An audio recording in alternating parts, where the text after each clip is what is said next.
you got problems, just let them go. Tonight I really wanna see you lose control. A lot of drinks and flashing lights. Don't just make you wanna go and start a fight. Don't it make you wanna dance and hit the floor. Make you throw your hands and drink some more. We tearing up the club until it close. Tonight I really wanna see you lose control. I thought in this spot tripping out with my crew. Me and my people get broke while we don't like dollar and rolls. Swerve crew. Standing on couches and tying our shoes. Bands laced up, and when they be drumming, you know we gon' do what we do. Turn up, turn up, turn up. And we gon' keep going until we start seeing the sun come up. And I'ma keep drinking whatever they keep putting up in my cup. And please tell me if I am tripping, but I think I can sip my cup on the top of a butt. We don't ever do a lot of sleeping. Partying all night and every weekend. Tearing up everything that we geeking. Your body loving, you know we the reason. 2 cups, drinking, impaired, thinking that your couch is seeming. So we jump high cause I'm beaming. I just wanna see you put your hands up to the ceiling. If you see a hater, tell them get up out they feelings. Tonight I wanna party, put my feet all in the couch. Please don't make me promise not to taste about your mouth. If you got problems, just let them go. Tonight I really wanna see you lose control. A lot of drinks and flashing lights. Don't just make you wanna go and start a fight. Don't it make you wanna dance and hit the floor. Make you throw your hands and drink some more. We tearing up the club until it close. Tonight I really wanna see you lose control. Came in the club looking for a good time and a drink on ice. Tryna dance with a chick, get a kiss, then get a new lease on life. And the party real live and the DJ lit with the neon lights. And then I had to start bumping the guns and telling me about something that he just don't like. Listen, homie, I ain't here for that, and ain't hearing that, and ain't really in a chitter chat. You get to talking all that jibber jab, then I'ma hit you with a bit of jab, and you be feeling every little bit of that. So back up, this is not your house and not your table, homie, this is not your couch. Too cool, but trust I am not no slouch, cause I will now call a taste right about your mouth. It'll get real crazy, the party pumping, music intense and your heart is jumping. So you may wanna head to your car or something, you don't wanna be the one getting stumped for nothing. I be turning up in every single place that these people try to invite me in. And don't start problems, but when they start with me, they gon' have to come fight me then. I just wanna see you put your hands up to the ceiling. If you see a hater, tell them get up out they feelings. Tonight I wanna party, put my feet all in the couch. Please don't make me promise not to taste about your mouth.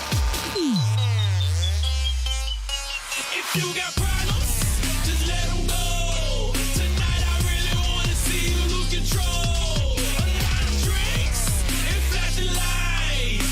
Don't just make you wanna go and start a fight. Don't it make you wanna dance and hit the floor. Make you throw your hands and drink some more. We tearing up the club until it close. Tonight I really wanna see you lose control.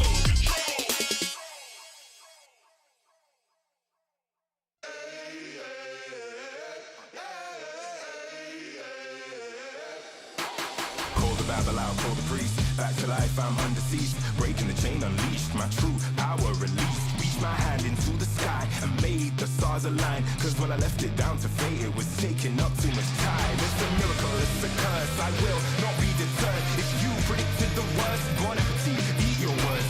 Keep my score, fire the gun. Watch me how I overcome what they said could not be done.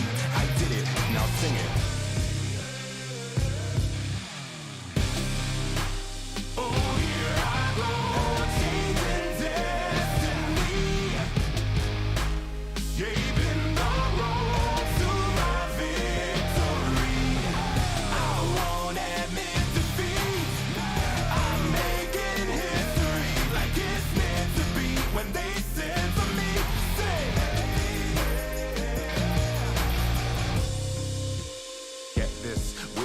The birth of a legend, the past tried to trap me too bad. My future beckoned, I crashed, and yes, I burned. Hardest lesson that I learned was how to take a fall and crawl back out the dirt. Now I'm back from the grave, revived. Time after time, they tried to take my life, and still I wouldn't die. Survive, now come salute him. No man can dispute him. Back and I am biting, street fighting, Ryu Hadouken. What they said could not be done, I did it, now sing it.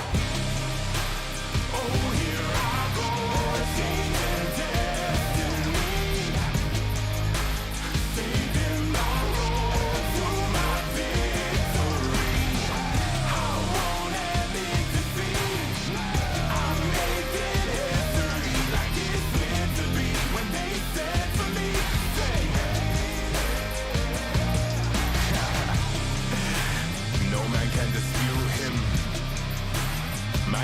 salute him. What is written isn't done. Watch me how I overcome.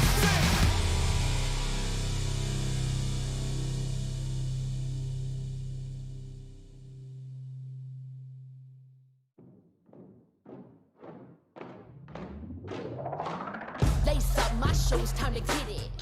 Put in the work, I'm with it. Paying my dues with sweat and tears. There is no weakness here. I ain't new to this, I'm a veteran. Wear my battle scars like a letterman's. I done crawled through the mud full speed, so I wouldn't underestimate me. That's a rookie move. Homeboy, I got nothing to prove. Team player, but I'm still self-made. I'm in it for the passion, not the parade. I don't need the lights or the cameras, just me and my opponent. All the work that I put in has led up to this moment. Let's go. You go hard, I go harder. You beat, I beat farther. You cannot match my speed, cause I'm out of your league. I'm out of your league. I'm out of your league. Everybody wanna get like me, better reach for the stars, cause I'm out of your league. Game time, let's go. I hit that mark weeks ago. I'm about to laugh you up. Tell me, have you had enough? You would think I had a PhD in psychology. The way I get in your head, there is no escape. Like I said, I'm out of your league. I play fair, but show no mercy. Only give my time if it's worthy, cause I keep my mind on a mission, and you don't fit the vision. I ain't cocky, okay, a little bit. I call it confident, but they can handle it. Don't blame me, it's just my time. So move, cause you're blocking my shine. I'm out of your league. You better go with plan B. You taking the crown, that's a fantasy. You can't step to me. I'm out of your league. Better be from that defense. I give you an A for effort. Now hit the bench. You go hard, I go harder. You beat, I beat farther. You cannot match my speed, cause I'm out of your league. I'm out of your league. I'm out of your league. Everybody wanna get like me, better reach for the stars, cause I'm out of your league. You go hard, I go harder. You beat, I beat farther. You cannot match my speed, cause I'm out of your league. I'm out of your league. I'm out of your league. Everybody wanna get like me, better reach for the stars, cause I'm out of your league.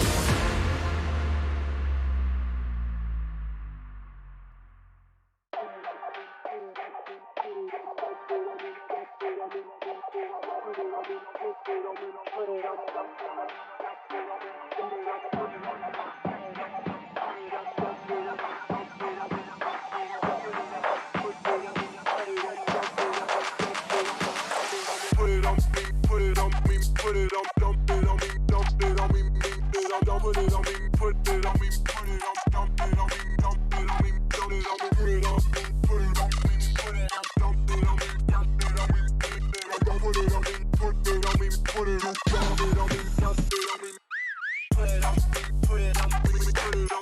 on me, dump it on me, put it on me, put it on me, put it on, dump it on me, dump it on me, put it on me, put it on me, put it on, dump it on me, dump it on me, we want it up, put it on.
like I'm Hercules in my prime.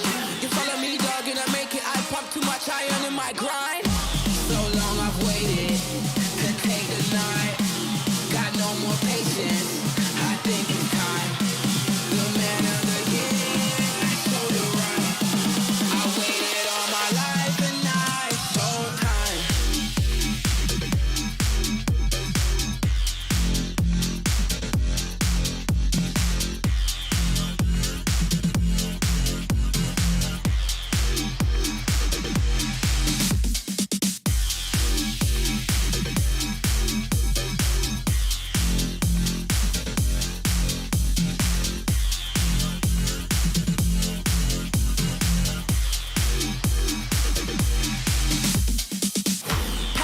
I ain't got no room on stage for no amateur pop stars.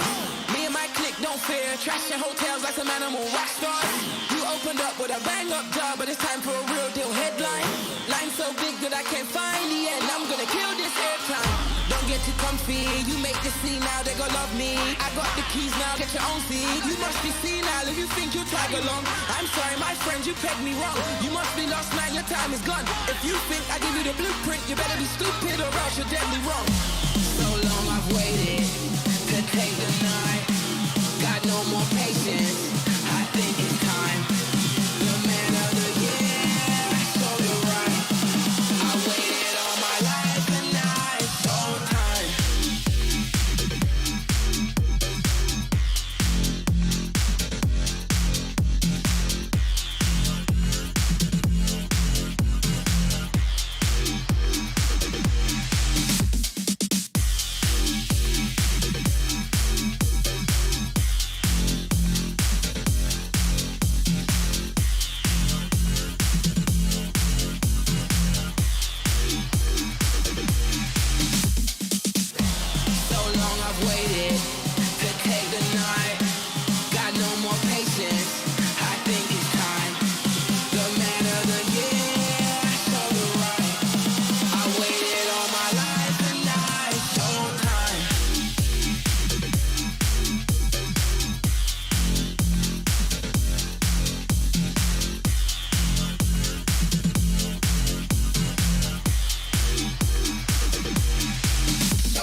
You already know what time it is, right?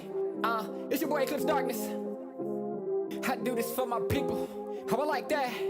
I'm a black, strong man, they can't tell me nothing. What I represent, they try to keep it from me. I done turned a lot of nothing into something. And I'm still out here pushing all they buttons. They can't hold me down, yeah, for nothing.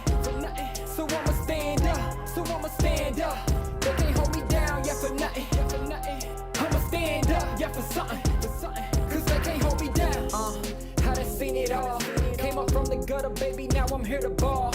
I've been talking, yeah, my ish, so now they wanna call. They got my line tap, oh yeah, they tryna take it off. Oh no, here we go again. Pull me over, let me guess, it's cause my melanin. Asking questions, me and you both know irrelevant. But I stay cool and collected cause I'm heaven sent.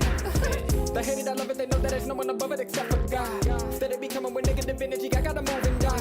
Give me that back, can't touch my crown, I'm a king and yeah, you know that. Talk about giving it back, I'ma come and take that. Yeah, I'm a black, strong man, they can't tell me nothing. What I represent, they try to keep it from me. I done turned a lot of nothing into something. And I'm still out here pushing all they buttons. They can't hold me down, yeah, for nothing. So I'ma stand up. They can't hold me down, yeah, for nothing. I'ma stand up, yeah, for something. Cause they can't hold me down. Yeah, they know I be about it. I don't do a lot of talking, come and see about it. They gon' try to keep it from you so you don't know about it. I'm a young pharaoh, pick it up and read about it.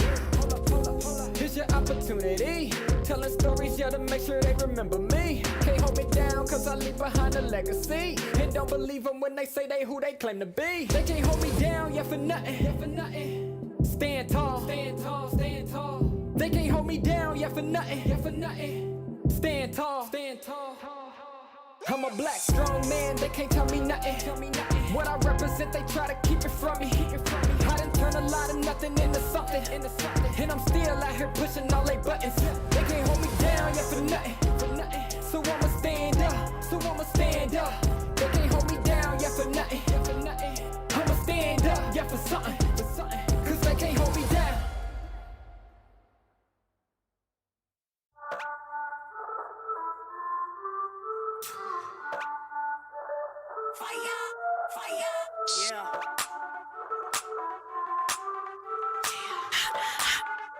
Yeah. We be hot, mama got game. Check my team, we like the flame. We be bougie, y'all sound the same. We be, mama got game. We be hot, mama got game. Check my team, we like the flame. We be bougie, y'all sound the same. We be, mama got game, yeah. We be cooking something new. Hear us knocking, coming through. Push the limit on them rolls, cause we don't do it like you do. We be cooking something new. Hear us knocking, coming through. Push the limit on them rolls. Yeah, mama got game. Mama got game. Yeah, mama got game. Yes. Yeah, mama got game.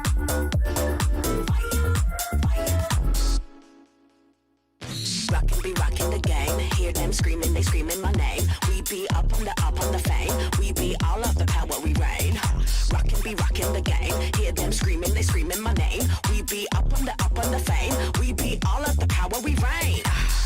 We be cooking something new. Hear us knocking, coming through. Push the limit on them rolls, cause they don't do it like we do. We be cooking something new. Hear us knocking, coming through. Push the limit on them rolls. Yeah, mama got game. Mama got game.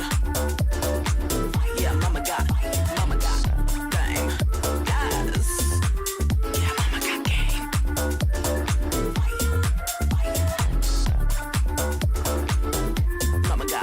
Mama got game. Yeah, mama got game. Yes. Yeah, mama got game.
raise the bar. I go to work, I make it look easy. Play hard, work smart, I'm easy breezy. Sugar daddy, no, that's honey. Don't give him any sugar, he suckers me all his money. Wanna live lavish, you need a clue. Then look to me, I'll tell you what to do.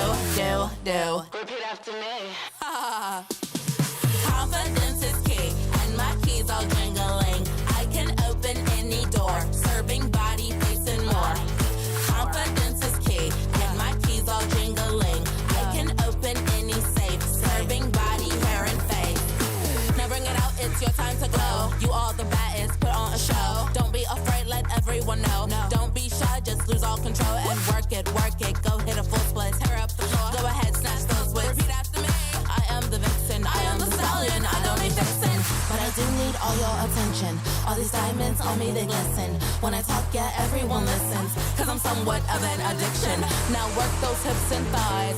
You're out here changing lives. It's time, so let's get wild, wild, wild, wild. And put in work.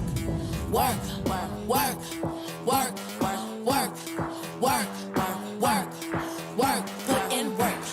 Work, okay. Work, work today. Work, work today. Work, work. Confidence is key, and my keys all jingling. I can open any door, serving body, face, and more. Confidence is key, and my keys all jingling. I can open any safe, serving body, hair, and face. Confidence is key, and my keys all jingling. I can open any door, serving body, face, and more. Confidence is key, and my keys all jingling. I can open any safe, serving body, hair, and face.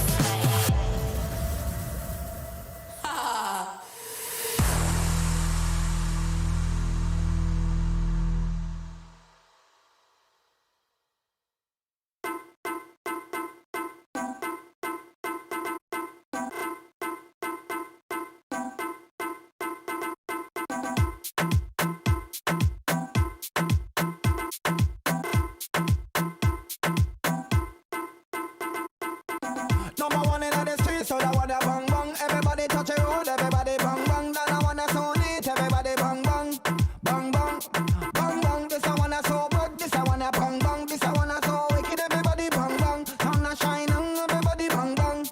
This a bang bang bang, bang bang, bang bang, bang bang, bang bang, bang bang.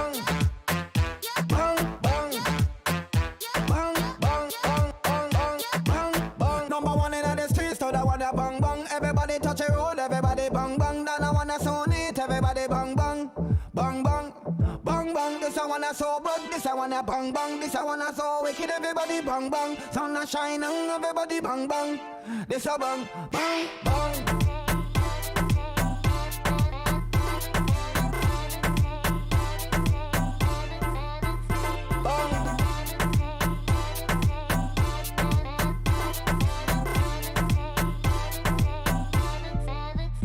Bang, bang, bang, bang, bang, bang, bang, bang, bang, bang, bang, bang, bang, bang, bang, bang, bang, bang. Bang, bang.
Bin immer happy auf Fotos, doch im Blitzlicht der Strobo frag ich mich schon, wo du jetzt bist und vermiss dich so.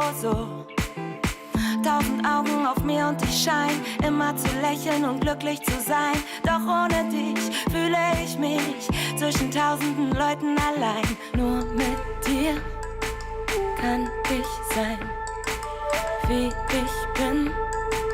Nur mit dir. Wir tanzen so, als ob keiner zusieht. Ganz egal wo, zusammen sind wir mutig. Und wir beide drehen so auf, als ob es nur uns zwei gibt. Und singen so laut diese Melodie. Lelele, lelele, lelele. Flieg mit mir auf dem Beat. Lelele, lelele, lelele. Als ob uns keiner sieht. Du bist mein Dojo, ohne dich bin ich solo. Zwischen Tokio und Soho denk ich an dich und die Sehnsucht ist so groß. Denn mit dir kann ich Luftschlösser bauen. Wir zwei sind immer ein bisschen zu laut. Ganz ohne Ziel, ganz ohne Plan. Mit dir durchzudrehen hab ich so sehr gebraucht. Nur mit dir kann ich sein, wie ich bin. Nur mit dir. Wir tanzen so, als ob keiner zusieht. Ganz egal wo, zusammen sind wir mutig. Und wir beide drehen so auf, als ob es nur uns zwei gibt. Und singen so laut diese Melodie. Lelele, lelele, lelele. Flieg mit dir auf dem Beat. Lelele, lelele, lelele. Immer wieder repeat. Lelele, lelele, lelele. Flieg mit mir auf dem Beat, lelele, lelele, lelele. Als ob uns keiner sieht. Mit dir kann ich sein, wie ich bin. Nur mit dir. Lelele, lelele, lelele, lelele, lelele, lelele. Wir tanzen so, als ob keiner zusieht. Ganz egal wo, zusammen sind wir mutig. Und wir beide drehen so auf, als ob es nur uns zwei gibt. Und singen so laut diese Melodie. Lelele, lelele, lelele. Flieg mit dir auf dem Beat. Lelele, lelele, lelele. Immer wieder repeat. Lelele, lelele, lelele. Flieg mit mir auf dem Beat. Lelele, lelele, lelele. Als ob uns keiner sieht.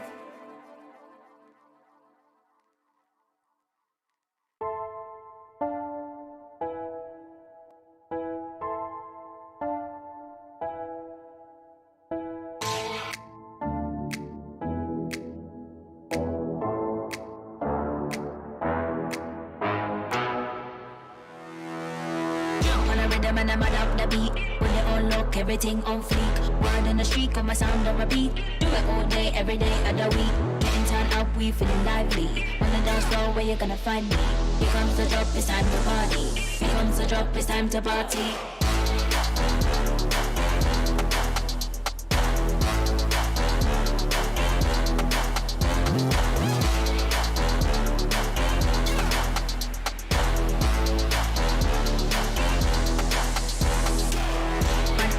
Up the beat, with it on lock, everything on fleek. Do it all day, every day. Mad up the beat, with it on lock, everything on fleek. Do it all day, every day.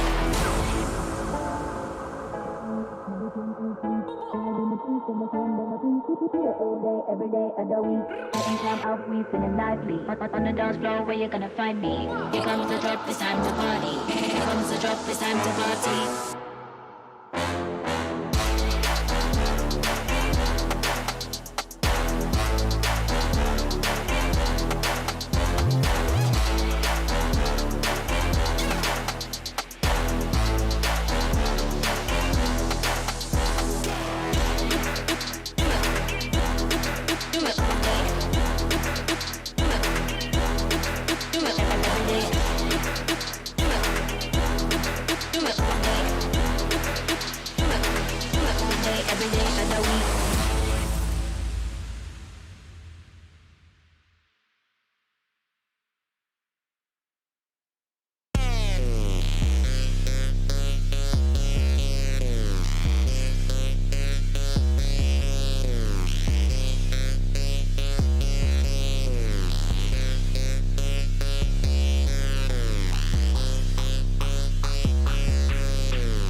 Babylon, call the priest. Back to life, I'm undeceased. Breaking the chain, unleashed. My true power released. reached my hand into the sky and made the stars align. Cause when I left it down to fate, it was taking up too much time. It's a miracle, it's a curse, I will not be deterred. If you predicted the worst, bon appetit, eat your words. Keep my score, fire the gun, watch me how I overcome what they said could not be done. I did it, now sing it.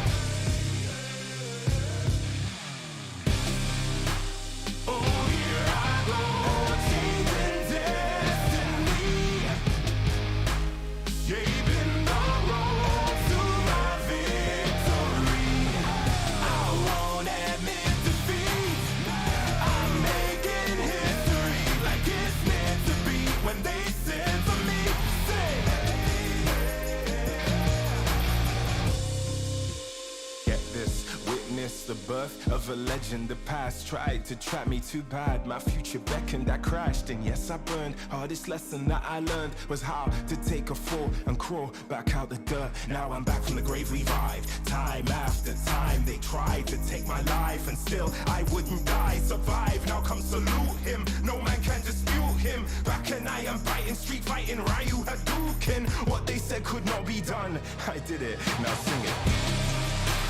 Oh, here I go, changing destiny, saving the road to my victory.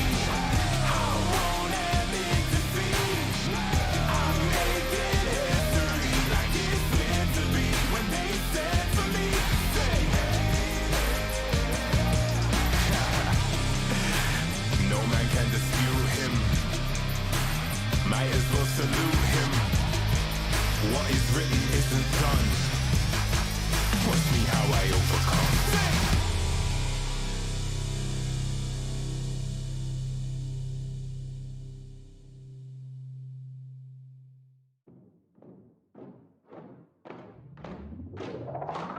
Lace up my shoes, time to get it. Put in the work, I'm with it. Paying my dues with sweat and tears. There is no weakness here. I ain't new to this, I'm a veteran. Wear my battle scars like a letterman's. I done crawled through the mud full speed, so I wouldn't underestimate me. That's a rookie move. Homeboy, I got nothing to prove. Team player, but I'm still self-made. I'm in it for the passion, not the parade. I don't need the lights or the cameras, just me and my opponent. All the work that I put in has led up to this moment. Let's go. You go hard, I go harder. You weak, I beat farther. You cannot match my speed, cause I'm out of your league. I'm out of your league. I'm out of your league. Everybody wanna get like me, better reach for the stars, cause I'm out of your league. Game time, let's go. I hit that mark weeks ago. I'm about to laugh you up. Tell me, have you had enough? You would think I had a PhD in psychology. The way I get in your head, there is no escape. Like I said, I'm out of your league. I play fair, but show no mercy. Only give my time if it's worthy, cause I keep my mind on a mission, and you don't fit the vision. I ain't cocky, okay, a little bit. I call it confident, but they can't handle it. Don't blame me, it's just my time. So move, cause you're blocking my shine. I'm out of your league. You better go with plan B. You taking the crown? That's a fantasy. You can't step to me. I'm out of your league. Better be from that defense. I give you an A for effort. Now hit the bench. You go hard, I go harder. You weak, I beat farther. You cannot match my speed, cause I'm out of your league. I'm out of your league. I'm out of your league. Everybody wanna get like me, better reach for the stars, cause I'm out of your league. You go hard, I go harder. You weak, I beat farther. You cannot match my speed.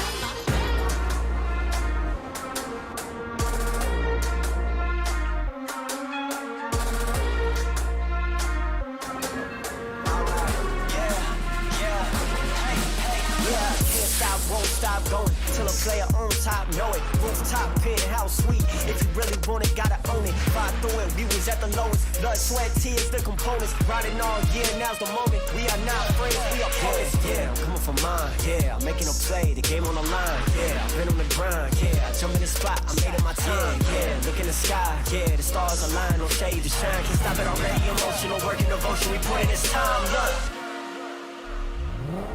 You won't stop my stride. I'll just break your line. I don't tolerate wasted time. Take us down, keep fighting.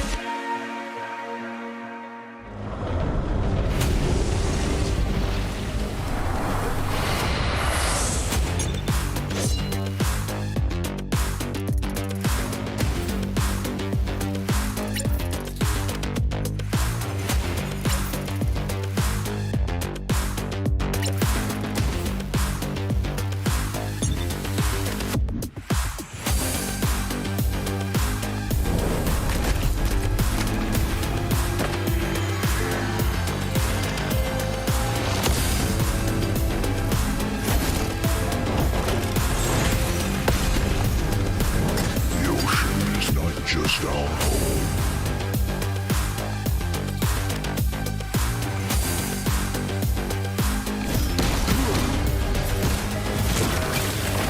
I can't see through the ocean.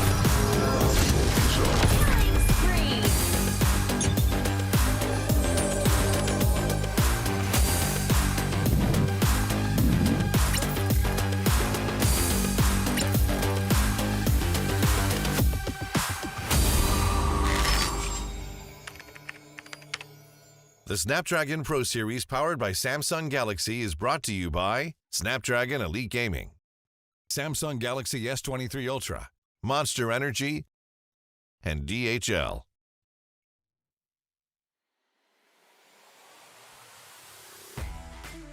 Good afternoon, everybody. Welcome back to the Snapdragon Pro Series by ESL. My name's Getting Q, and this is Terrence IcyBaby12.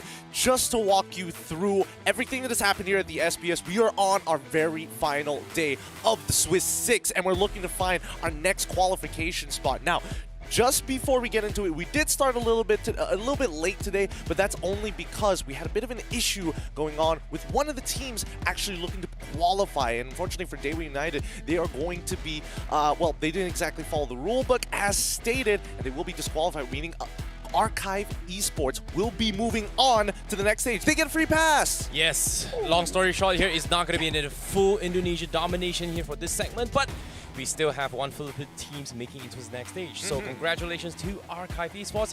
Feels bad for Dewa, but it's okay. It's all part of the rule book here. We have to follow our standard SOPs. However, the match that we are going to be showing up on screen is going to be a very interesting one here. But before we get into that, in case you missed out on format here, this are the formats for you guys throughout the entire journey for SPS. Yeah, before we got to where we were at here today, we had qualifiers happening all over the regions of MYS, GPH, Indonesia, and Vietnam, Cambodia, Laos, and 3 of those teams then moved on to the Open Finals, where they were paired up against 12 MPL invited teams and as well as the SPS season top 4. So with all of them combined into one big bracket, they're looking to make it into the challenge season. This is where it's going to get really tough. 16 teams in a double elimination format and another set of 12 MPL invited teams. And finally, if they want to qualify for the cash prize and gain all the glory, they need to make it to the challenge finals. Exactly. Where during the channel finals, it is going to be live LAN in Jakarta as well. So there is going to be a LAN event down there. And of course, the best of the best from every MPL region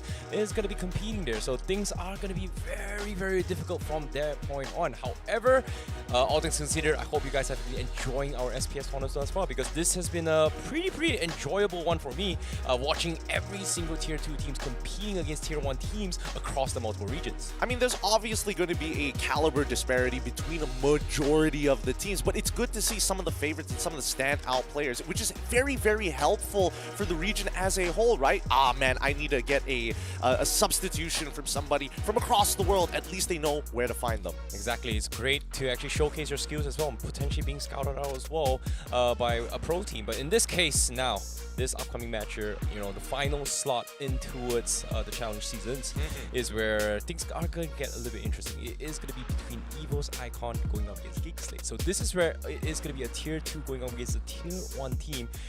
I feel that this is one of the most toughest moment for both of these teams, especially for Geek Slate, if you think about it. I mean, it's going to be extremely tough, right? Let's have a look at the fallen teams who had to go just for these two to meet each other in the final rounds. From the Philippines, Maharlika, Mista, Z4 Pegasus, Game Lab, Zia, Minana, Euphoria, Onyx PH, and as well as TNC Pro Team all have been eliminated. From Singapore, all representatives have been cut down. Team SMG, Alchemy, SG, and as well as Evil before day number 3. Exactly, and following by a next set of teams as well. They are going to be from Malaysia. We have MLBB Esports, Hello Heli, Team Hawk, Madness Esports, Red Esports, RSGMY. For Vietnam, we have Big City Boys, and for Laos, we have Nightmare Esports. All these teams has already played their fair share of games in this Swiss format, and unfortunately to say, they have battled it out with a bang, but it is going to be the end of their journey here. However, there is still Cambodia teams as well. We have Logic Esports, Team Max, See You Soon, and from Indonesia, Rebellion Zion, Bigatron Beta, Outer Ego X, and unfortunately to say, they were United Esports. The path to greatness are upon the corpses of your enemies, and this is the true nature of competition. All of these teams have fallen, but that means 2 will rise to the occasion. And today's games is especially for a best of 3. Oh boy, look at our advance to the challenge season qualified teams. GPX, Aura, Fire, and Archives break through the pack. However, now we have to witness our final team that is going to be joining this rank here to advance into the challenge season. Is it going to be Evo's Icon, or is it going to be Geek Slate? Because as of yet, we've seen so many teams being eliminated as well, and it feels like it is a very, very brutal journey. And it's interesting enough when you brought up that, hey, the path of corpses that they have to overcome. Being the best of the best in the world requires some, well, I would say skulls in this regards. Well, let's see how many skulls they're going to be able to achieve in the best of 3 itself, because technically this is an ascension match, right? Let's look at the overall Swiss stage. We had a plethora of teams, and there's only 2 options for you. Either win your match or lose the match. And if you lose 2 times, you get eliminated. And as the days go by, you can definitely tell those numbers get cut down super quickly around the 4th day and the 5th day. Exactly, and now down towards the final day, 1 final slot left. It is going to be between Geek Slate as well as Evo's Icon.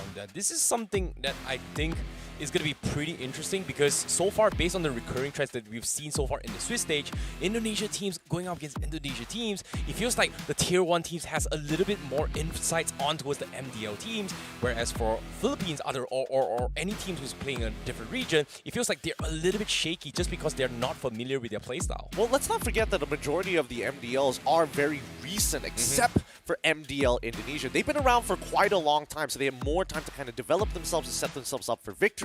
And I think even Geek Slate can recognize that, there is something in Evo's Icon. They did win out in the MDL, and coming out of it as the champions. Now, here is the challenge season, what these 4 teams that will qualify will be playing up against. With the invited challenge season, we are going to be looking at Blacklist International, RGPH, Bren Esports, Team SMGMY, Homeboys, Yudu Red Giants, Team Flash, Bleed Esports, Alter Ego, RRQ, Bigatron Alpha, and CFU Gaming.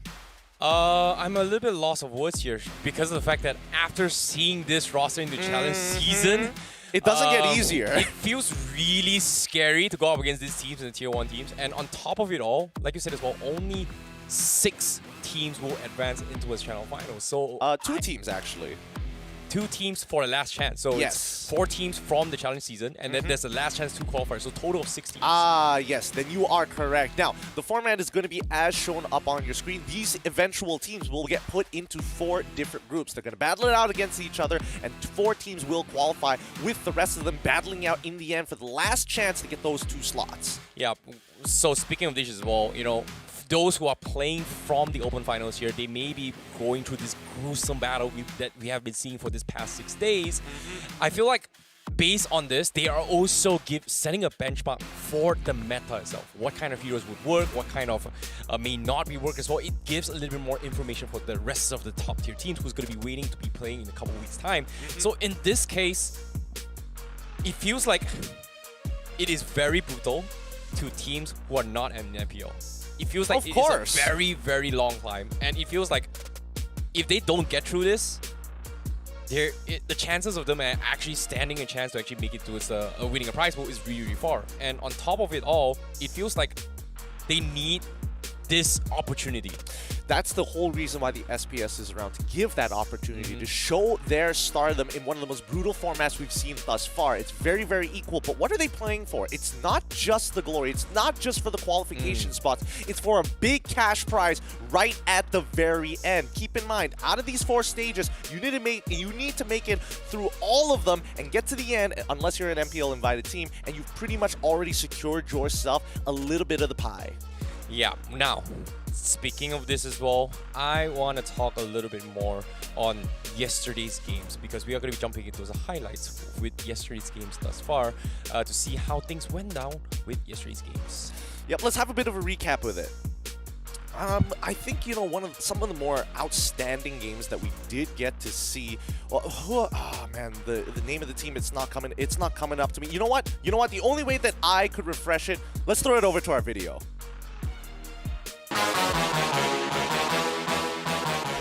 But no inhibitor, but look at the damage, the range on those dolls, just incredible. But kick it on! What is this damage? What? Oh my god. Juga ada yang masuk di arah mid lane. Hayabusa pun terkena last hit karena Jigat membuat dia tumbang terlebih dahulu. Yang berarti sisi power sudah mulai terkurangi, tapi lagi dan lagi ada flicker yang dilakukan oleh Veldora menuju ke sana, membuat Iso pun tumbang begitu cepatnya. Ditambah lagi dengan Yoshigat. Tersisa hanya Venogot dan juga Hesgat saja di battlefield sekarang. Tapi ternyata Venogot masih belum cukup selesai karena Veldora dan juga Choma ditumbangkan dengan begitu cepatnya. Suzujin mencoba untuk sekuat tenaga melarikan. Iya, tapi lihat bagaimana dari segi darahnya Sensu sudah kembali lagi ke depan sana dan bahkan Kikidot menjadi target utama, begitu pun juga dengan Nets. Di mana Netsnya sudah mulai terkena sisi power. Langsung flicker depan. Keys pun masih bisa bertahan, tapi yang tidak bisa bertahan adalah Dixon. Begitu pun juga dengan Shakamon. Keys pun harus pulang terlebih dahulu. Brody pun dari Azuroska juga pulang, yang berarti Lord akan dimiliki oleh teman-teman dari Onyx PH. Gusto niyang unang bigyan, mga kaibigan. Hinahabol lang dito si Mikey, pero the bloom is there. Pero pinupush na to. Pinupush na ng Archives Esports. Ladies and gentlemen, now naiwan sa likuran. Sino yun? Laser pasok. Wala kang purple buff. Napakatapang mo. Yunami bagsak. And gusto na tapusin ito ng Archives kahit wala pang Lord. And 2-0 para sa side of Team Philippines.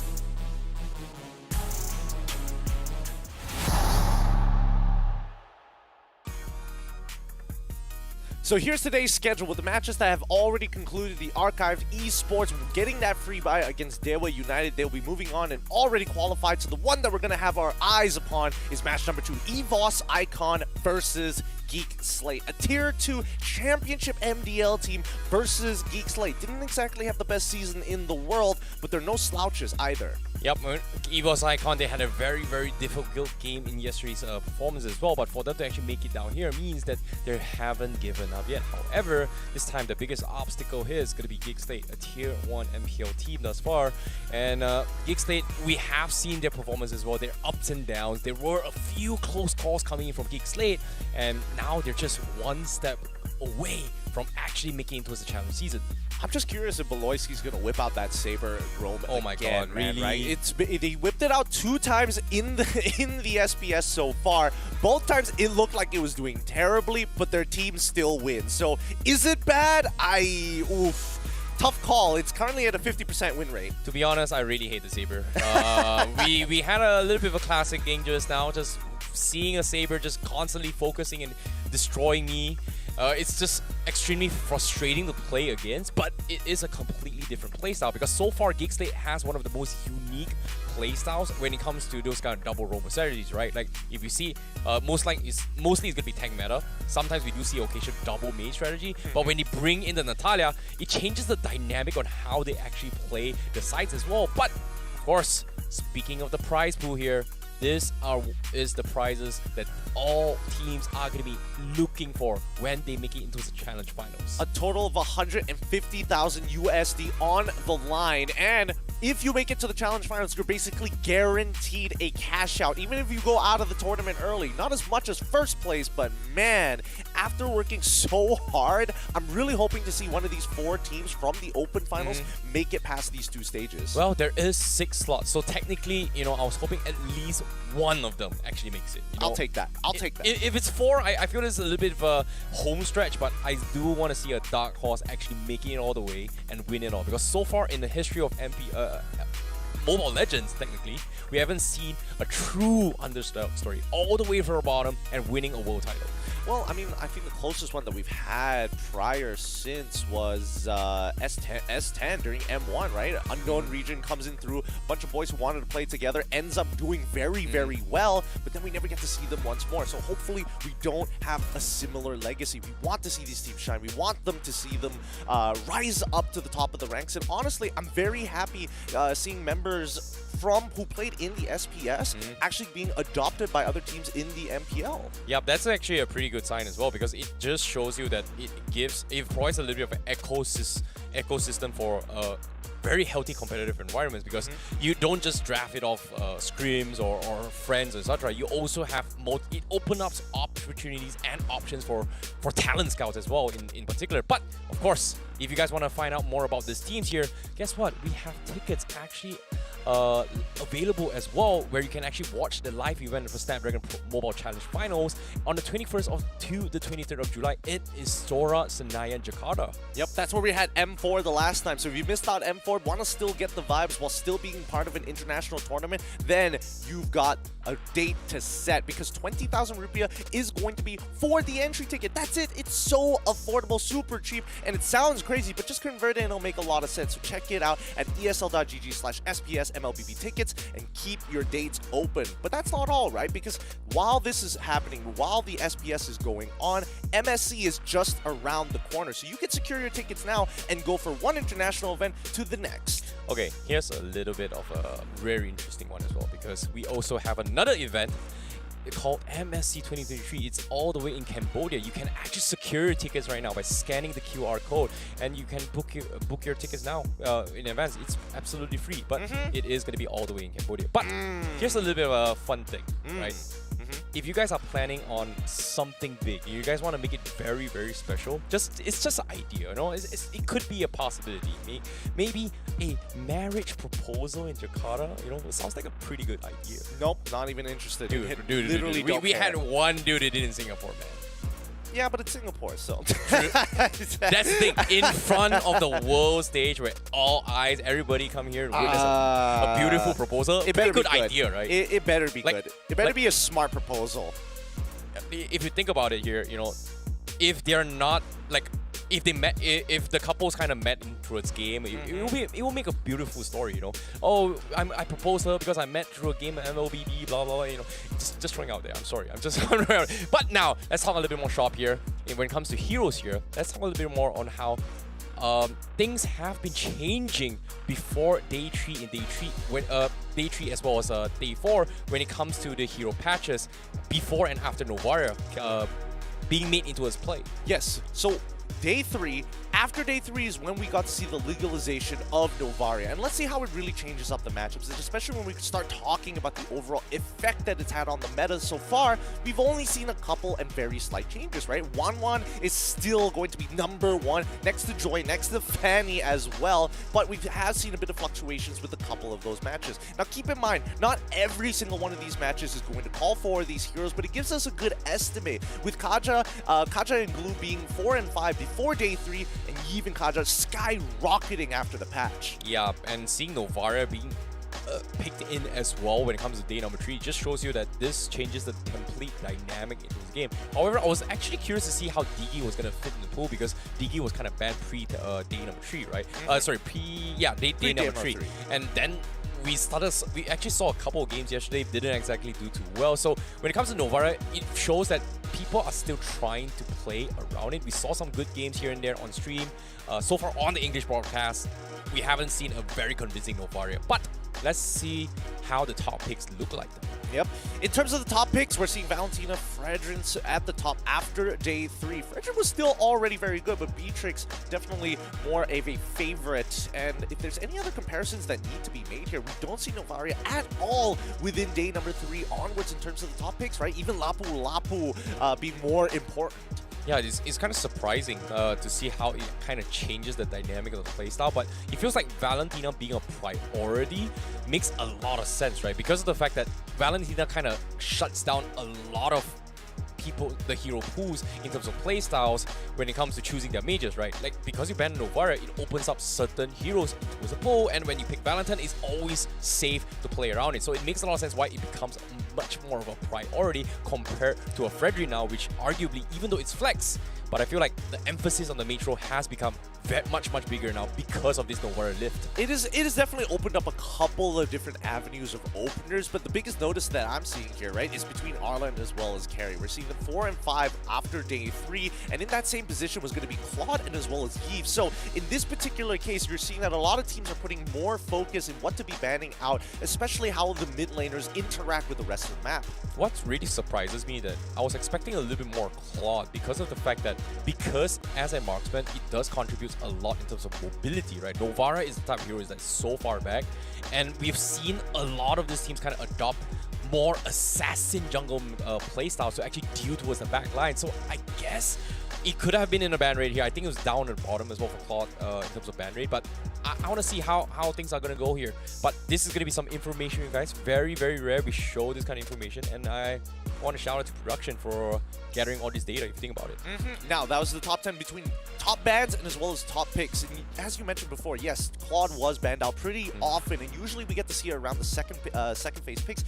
Most of the time, you would, if a team really is leading towards the gold lane, you would expect Claude to get banned out within the first 3, right? And once you see that, that's a very big indicator, a big red flag for everybody out there. It's like, yes, we're playing for our gold lane. We want to safe lane as much as we can, and maybe we can look for other different avenues. So with a lot of these teams, where do you guys lie? You can let us know in the comment section where exactly you're feeling Novaria is going to be and how it's overall changed the meta. But coming back to this particular game, right?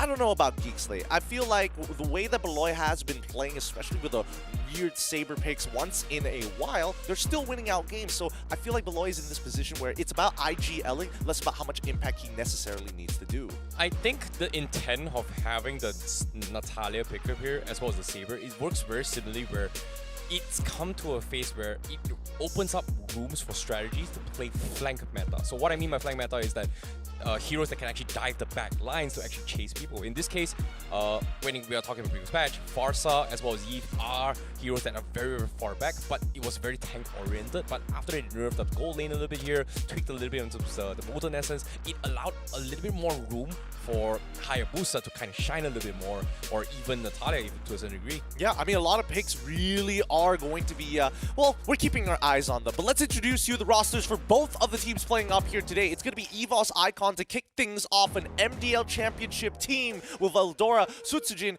Crit, Doma, and as well as Ivan. Wow, this is going to be something that I'm excited to see as well, especially coming from Ivan. He has showcased some really sick Kufra gameplay thus far, and he has demonstrated that he can actually set up to actually extend the back lines. And not once now, Ivan has been positioning himself in ways where he does play a flank style roamer rather than the traditional front-to-front tanker. Well, we'll see how the draft is going to go, and then we'll start talking about the interactions. But I do like you mentioned Ivan, right? He works really well with Sutsujin. They're able to kind of manipulate the waves. They're able to, more importantly, influence the enemy jungle rather than just their own side of the map. And that's something that I've, kept in mind for EVOS Icon, and hopefully we get to see that in these upcoming games. Because look at the way they play, right?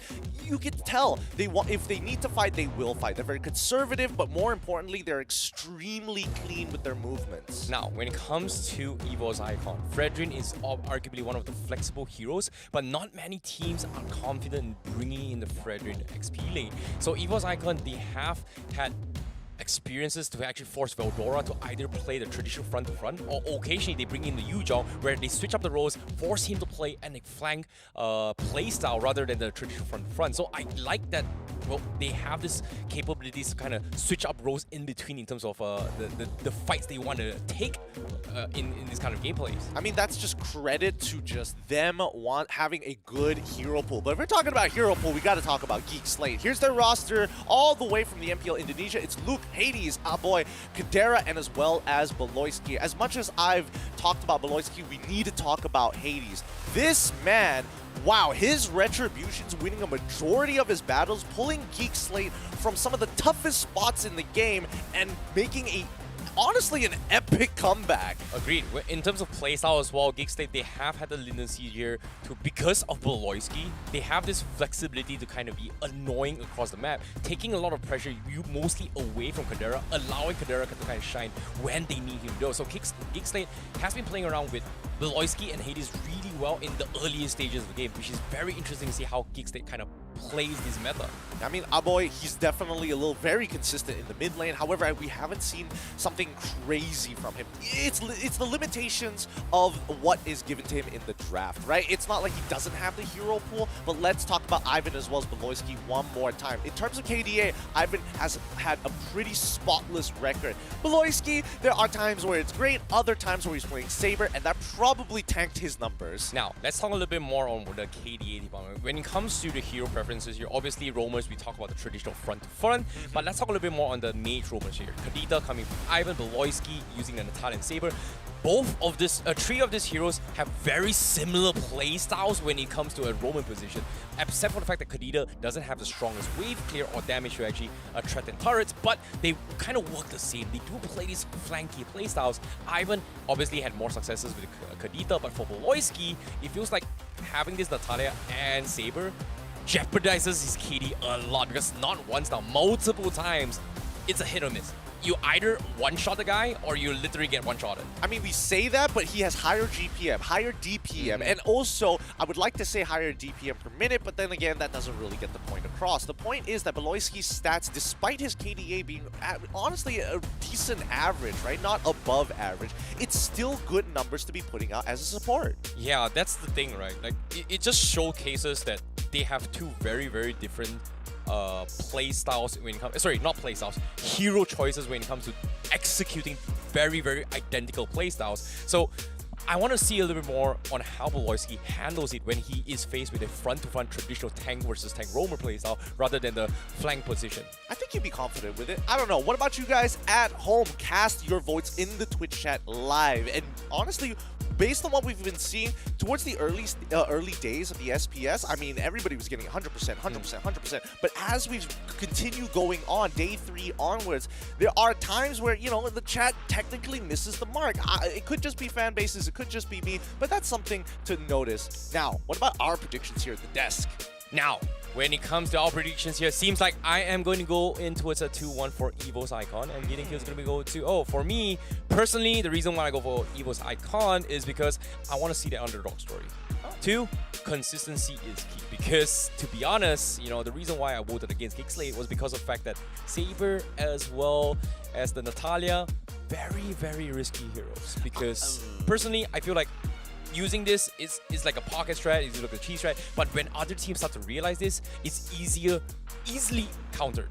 Well, I think the Saber in particular, yes, I feel like the Natalia, Beloyski has been doing it for quite some time, so I think he's definitely got some tricks up his sleeve. I still think that Geek Slate should technically take it 2-0, but this is all just, you know, pre-conditioning. This is all just me seeing them play at their best and hoping that that's going to be applied in this game. And if they do, I don't think Evo's Icon stands a chance, but I would love to see that underdog story. I would love to see that upset happen. With that being said, I do love Snapdragon. Have you checked out their new chipset here, the Snapdragon Elite Gaming, when winning matters? Have you always had that moment where, why did my phone suddenly die in the middle of the game? Oh no, I'm getting some frame drops. When you have a Snapdragon Elite Gaming chipset, that's never going to be an issue. Exactly. If you like multitasking and playing multiple games as well, you need the Snapdragon to actually bring you that elevated experience while playing on the Mobile Legends. And of course, we would like to thank Samsung as well, the flagship phone, Galaxy X23 Ultra, where you can share your epic and level up your gameplay on this phone as well. And not just that as well, it's not just smooth frame rates, it's not just good gameplay, it's not just multitasking or texting while playing Mobile Legends. You can also take pictures or capture your favorite moments anytime, anywhere you want with this phone. Hopefully that saves you some kind of research here, but on your way to purchase that phone, have you even considered about Monster? Because there are days where the brain fog is so strong that it feels like everything's sort of faded, right? You need to be sharp, you need to be at your absolute best. So maybe get yourself a Monster Energy drink today and unleash the beast. Yep, when it comes to Monster Energy as well, it has kept us through all the energy. The reason why all us casters here from multiple regions, we have been able to kind of give you that virtual experience, that intense hype here. It's all courtesy of Monster Energy. So thank you so much for unleashing the inner caster beast, man. And finally, one of our partners who have recently joined us for Season 3, DHL. And they're so kind because now they're taking it a step forward by starting this initiative of the FE Bot Dash Cup. A very simple game to play, but there's 5,000 euros up for grabs if you can top the global leaderboard. Hey, best part about this is that if you guys are not the players playing in this tournament as well, and if you guys want to compete in something, now's the best time to actually check it out as well, because 5,000 euros, not USD, euros, you are going to be competing with a lot of people, to be honest, because that world ranking leaderboard up there for #1, it is sweaty. Oh, it's really, really hard. But at the same time, it is 5,000 euros. If I tried playing it as well, it's extremely difficult. But if I figure out the meta on how to overcome those numbers, there's a meta. I would be very, very rich for about 2 to 3 months. I mean, it's a good amount of money, but let's talk shop here between Geekslate as well as EVOS Icon. We got 49 seconds left on the clock. I think that EVOS Icon, especially if they don't win game #1, it's about that momentum, right? I feel like Geekslate is going to keep on moving forward with that first win. Now, when it comes to drafts as well, I want to see how they are going to be holding it up for now, because when it comes to Geekslate as well as EVOS Icon, do you think they have understood each other long enough because they've played in MPL as well as MPL, and because it's from the same region, they know how to play against each other? 100%. Like, Geekslate has performed in a couple of tournaments, maybe not necessarily in the professional league, but outside of that, right? EVOS Icons, they have been proven to be better than majority, well, basically all the tier 2s in Indonesia. So this is going to be a very important match to kind of see where their benchmark is. How much have they grown since the first time they went into the MDL till now? Now, moments away from starting things off here. One final slot in towards the seasons. I want to see how the challenge season is going to be looking like with either of these teams, but obviously, you know, when it comes to experience, when it comes to strategy, it all comes down to a battle of wits as well as stamina. So in this case, a full best of 3 is going to be the way to go. And I think yesterday's game, we had a perfect example of talking about conditioning your opponents. In this case, do you think, because of the fact that Geekslate is going to be bringing in the Natala as well as Saber over this couple of days now, it has kind of conditioned EVOS Icon in a way that they are fearful with it?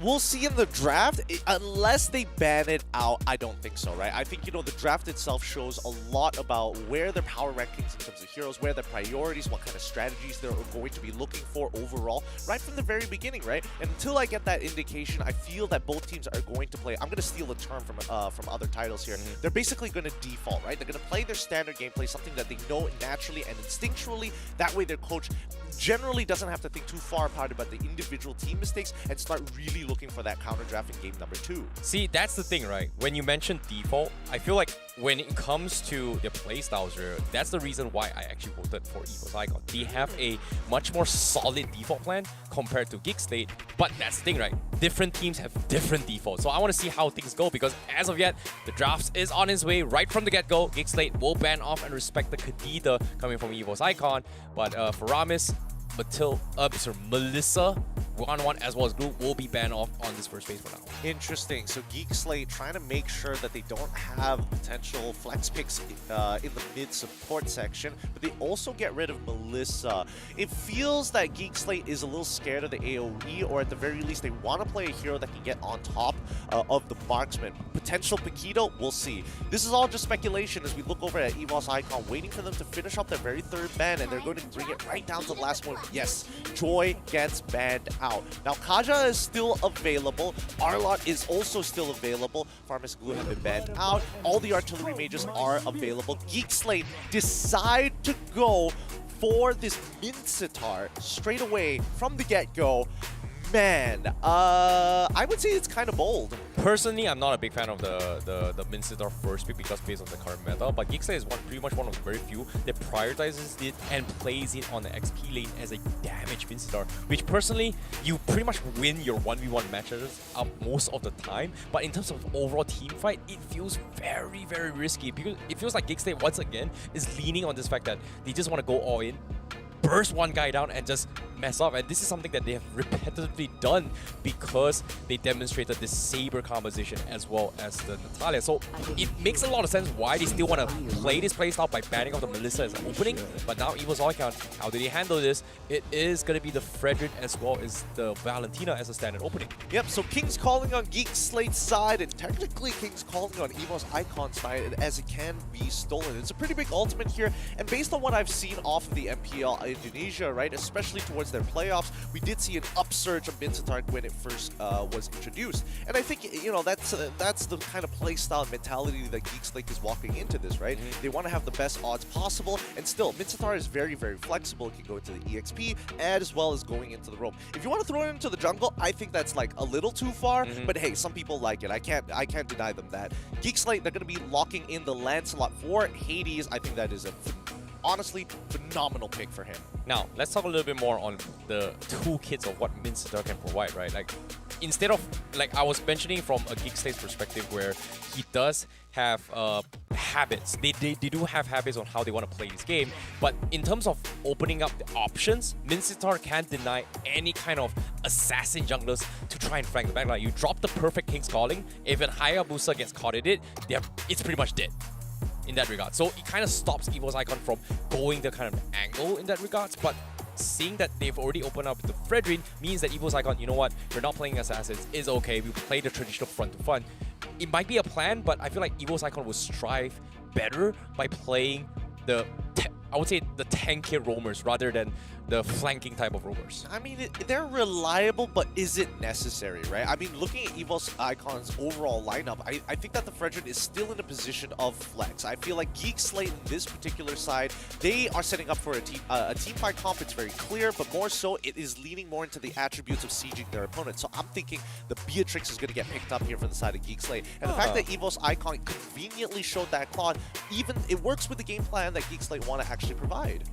They really don't like mobility characters. In this case, Geek Slate, they don't really want EVOS Icon to have an answer to deal with this Lancelot, so I guess that's the reason why they actually ban off the Kufra as well as the Atlas, but Akai is still technically in the pool as well. Not as good, not as great, to be honest, but EVOS Icon, they need something to actually have a way to deal with this Lancelot, and forcing a Franco here, personally, I'm not a big fan, but isn't too bad if you think about it. What else could they go for? Grok? Grok, obviously, for the Farsa. I mean, Grok just for the Farsa, but also just for the potential to try and catch the Lancelot. Even the knockup from the Wild Charge could buy that little bit of time that EVOS Icon needs to win out the Retribution battle, the 50-50. Wait, Hades has been winning out, and we do see the Arlott still, so it's going to be support Mincetar.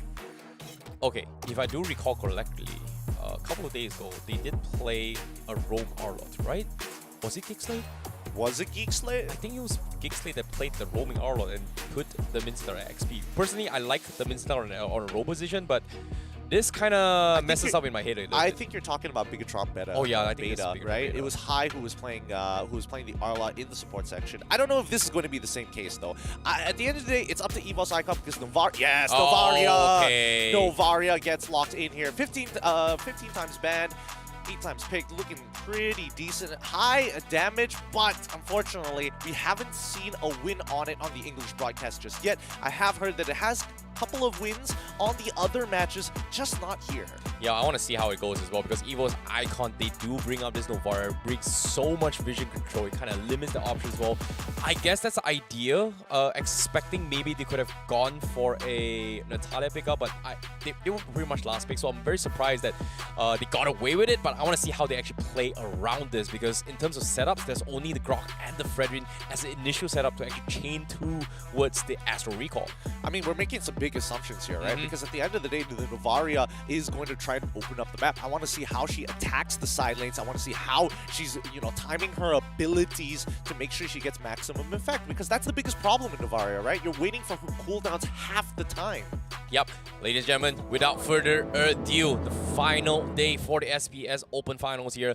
Ladies and gentlemen, this is Geek Slate going up against Evo's Icon, with Geek Slate on the blue side and Evo's Icon on the red side. Let's jump right into it here. I did see the Valentina walk up into the EXP lane, so she's looking to hit level 2 early with Grok and maybe turn things around very, especially for these upcoming Little Wanderer fight, right? No, it's too far away. It's way too far away. Geek Slate, they are just going to be focusing on the gold lane once again. I was expecting maybe they are going to be setting up for the XP lane, which in this case, Evo's Icon is technically trying to condition down towards the bottom lane, but it seems like Geek Slate, they just want to play mid-control, I guess. I think Geek Slate, they just want to minimize how much Doma interacts with Kadera, right? And at the end of the day, even though Kadera technically should be able to win that 1v1 because of her passive, Doma is playing Avarice, right? So every time you have a little bit of pressure, Doma has to back away, and that means he is losing time stacking up Avarice. That's the thing about this kind of Avarice interaction, right? Like, any interaction is going to benefit the Avarice a little bit more because of their stats. They do have a hybrid regen. Let me double check real quick here. Does he have hybrid regen? Oh, no, he doesn't. No, actually. cooldowns. Okay. He went for cooldowns, all right. Yep, he went. The jungle. Wait, he actually went for penetration. Right. He decided to go. Yeah, I mean, of course, you got it. The most important thing, at least, he has movement speed, but Hades is going to find this easy first blood in that mid lane crit, just unable to get out of there in time with just a raw burst that came out from Hades. Now, bot side getting affected. Well, a little bit unfortunate, but at the same time, they are going to force the issue down bottom as well. We have Eldora trying to go for the dive, but he will get picked off by the feathered airstrike. And the great Appraiser's Wrath is huge, but not enough to get the kill. Now, he's going to be stranded all by himself, but he will be able to get out. But the final section comes in. Okay. Geek was not expecting that as well, but the rest of Evo's Icon has finally come in. But a snipe coming in from Ivan. It does connect, and Luke will pay the price. So they do salvage the situation a little bit, but Turtle will be contested for it now for Geek Slate. They need someone to come in. Can they get Fredrin in time? But no, they don't. But Ivan!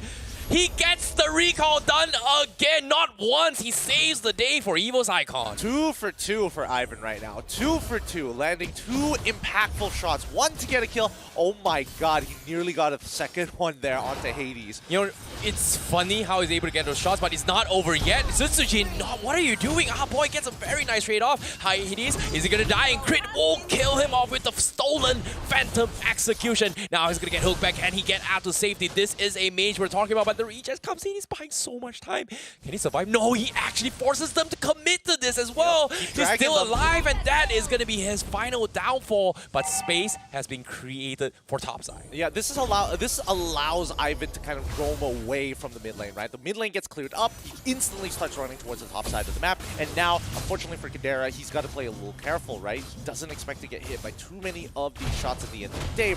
But Evo's Icons need to start unlocking him. It sucks that he's stuck in that lane, but the longer he stays in it, the better. Doma, on the other hand, wants to be able to double this carry's farm by rotating around the map, and especially towards the mid lane to catch the wave. Yep, now it comes down towards the gold plating as well. You can see it's a slight win into his Kadera's favor. He's got the Purify as well, which is a little bit interesting considering the fact that maybe he just wants to negate the slows coming from Novaria, might be even the Terrify or even the Wall Charge as well. But on side, Eldora is not having a good time at all against this Arlott. I mean, it's a Grok matchup into the Arlott. Both don't really get too far. If they play it perfectly, it's pretty much not a non-volatile map. Both heroes shouldn't be allowed to kill each other. But look at how long Beloyski has been sitting on this top side, hoping to kill Doma. Yeah, I guess it's going to be happening. But bottom side, he popped out as well. They can't unlook as well. He's so slow that he cannot get out. So that's going to be a free B for Evo's Icon. Meanwhile, top side, they Doma actually gets out with no contest so far. But the turtle is going to be up for grabs as well. And as you can see, the turtle going to be in favor of Evo's Icon, and Geekslate currently has no position contest at all. Can't do much about this. Evo's Icon have full control. A majority of Geekslate members were on the top side of the map, and they were almost successful in killing Doma, but it was at the cost of a lot of battle spells, right? But Loyski having to use his Flicker and the King's Calling. They don't have their great ultimate, so therefore, neutral objectives, you shouldn't contest it. Evo's Icon having so much range coming from the out as well. It's scary to see that, you know, despite not having a roamer that is going to be in your face checking, bush checking, they're taking advantage of this damage output they have. But in this case, Geekslate is going to be looking to try and return with the Feathered Airstrike, but it is going to be on cooldown for now. But oh boy, the snipes! It does stop Loyski from recalling back. Loyski, luckily he does have the magic resist boots, so that's to keep him alive for now. Hades on the opposite side of the map will not be able to secure this tier 1 as Veldora clears the wave. If we look at Evo's Icon, look at the amount of people in the mid lane looking to punish Kadera. Kadera, he's gonna be scouted out as well. He's right in tier 2. This is a recall coming from Ivan, but Loyski tries to retaliate as he drops the King's Calling, but where's the follow-up? He will get chipped away by the Claude, but at the same time, Evo's Icon to get away with this kill and a tier 1. Oh, Doma almost got punished there. He almost got punished. He switched over from his BMI very honestly, I would say that he switched positions with it at a good time. It's just that the Spear of Glory is a little awkward. It does stop once it reaches its maximum length and then pull back. There's a very short period of time where it lingers around. Yeah, it is going to be a little bit difficult. But purple buff contest once again. This time on this side, Doma goes in for a blazing duet. They find Loyski, and that's going to be our boy being caught out by Veldora from the flanks. And Geekslate, they are not in position to fight this at all. Luke, a little bit late to the party, and Evo's Icon now with their numbers advantage. They are going to try and potentially threaten mid tower. Nope, not going to happen. They are going to focus on objectives instead. Yep, the turtle is going to be way more valuable for Evo's Icon here. So far, Geekslate, I mean, unfortunately for them, they weren't able to get any lane advantages, unlike Evo's Icon. And now because of that, they're able to kind of spill that over for these takes on the turtle. Ivan opens up the map on the orange side, making sure that Geekslate don't even come remotely close to it. Yeah, cheeky boy there. He even tried to snipe off the purple, the orange buff. Unfortunately, not gonna happen. But with all this vision control and map control, Evo's Icons, they are gonna take a tier 1 down bottom, but middle lane here, a little bit threatened here. Geekslate, however, takes a tier 1 up top, so there is gonna be trades across the map for now. Can't do much about that. You only have so much pressure. You know, it's a very large map, and Hades now starting to adjust a little bit better to Ivan's overall skill shots. Now, Veldora, on the other hand, now that he's unlocked from his lane, can look to be making these big plays against the carry. Oh boy, Hades so slowed as well with the hitbox coming in recall. Hades is no points gonna back off, but Veldora, is he gonna go for it? He's got the Master Assassin though. But does he wanna go for the kill? Unfortunately, that's not gonna be happening. Hevos still lurking around. They're still trying to make sure that Doma gets his farm up top, and Geekslate, they're just letting this happen for now. Can't do much about it. They have to play as 5. That's what their team composition is dedicated in doing. But Evo's Icon, just look at the EXP that they've developed for themselves, right? Citrugen, a level above Hades right now. Boy, even with Ivan, but not at the same time. Oh my God, they're actually gonna get this. No, actually he's gonna get out as well. They are gonna hold on for now, but at the same time, Evo's Icon, they finally realized that by hovering down towards middle lane, Kadera was able to get so much value down bottom lane from the farm and half HP on this tier 2. So this kind of opens up a little bit of opportunity for Geekslate, but the orange buff gets stolen by Sitsujin. That's what you want to see. Junglers get ahead. Oh, Malloy! Oh my goodness, the King's Calling drops onto his Doma. He is going to be the point of interest. They focus him down. They get the kill. Now, the Astral out coming in will slow it down, but they just can't finish off the back lines, and they only be able to catch Luke. The snipes come in. Nope, doesn't connect, but they will trade another one with Luke as well. But Geekslate, they have to run off, and Evo's Icon, how are they getting all these kills? Boy, he's stuck against the 1v1 with Sutsujin as well. Ivan missing the shot, but eventually Crit will finish him off, and a 3-for-2, and they're still looking for more. Kadera Is he going to be able to do so much? Nah, I don't think he's going to be able to do anything about this. What EVOS Icon is especially good at, it's stuff. Oh boy, Ivan, he's got the get. Okay, he's fine, he's fine, he's fine. Thank goodness, the bottom jungle was completely cleared out. Now, as I was saying, EVOS Icon, what they're really good at is just overall staggering your death timers. So everybody spawns at a weird time. And Final Slash actually catches on crit as well with the Lord down to his 20% HP. Do they get it? Yes, they still secure the Lord, but at the same time, EVOS Icon, they are going to collapse at Loisky as he is going to be the first to fall. Gig Slade used up all their utilities for this fight, and now with the Astro all coming in, it might be in trouble. Hades goes for the sidestep. It's going to be fine. It's fine. It's fine. He's okay. He's okay. With lore pushing now, EVOS Icon need to develop this into at least the 6k goal lead. If they get an inhibitor, that's like way more than they were asking for. But all the outer tier turrets, that's definitely possible. At the same time, Feather Dash Strike is going to be used to try and clear the middle lane here, but this tier 1 down middle is going to fall. They do catch one straggler here. Luke is going to be focused down. He's trying his best to buy time for Gig Slade, but guess what? The rest of Gig Slade, they just completely let him to die. I mean, what were they realistically going to do, right? Beloyski still needs to have his flicker available if he wants to make some kind of crazy engage onto EVOS Icon, right? Until then, you expect him to play a little bit behind. He's not exactly the tankiest boy in the world, but that King's Calling is just too powerful of a spell to waste without the flicker. Agreed, but let's take a look at the items real quick as well. It seems like, like you said as well, Beloyski is still very far off with his items here. He's actually going for a hybrid attack, a physical attack as well as defensive build. So he's, like you said, as well, he's not super tanky. So I guess they're buying time for Beloyski to be able to face check this. Buying time for Beloy.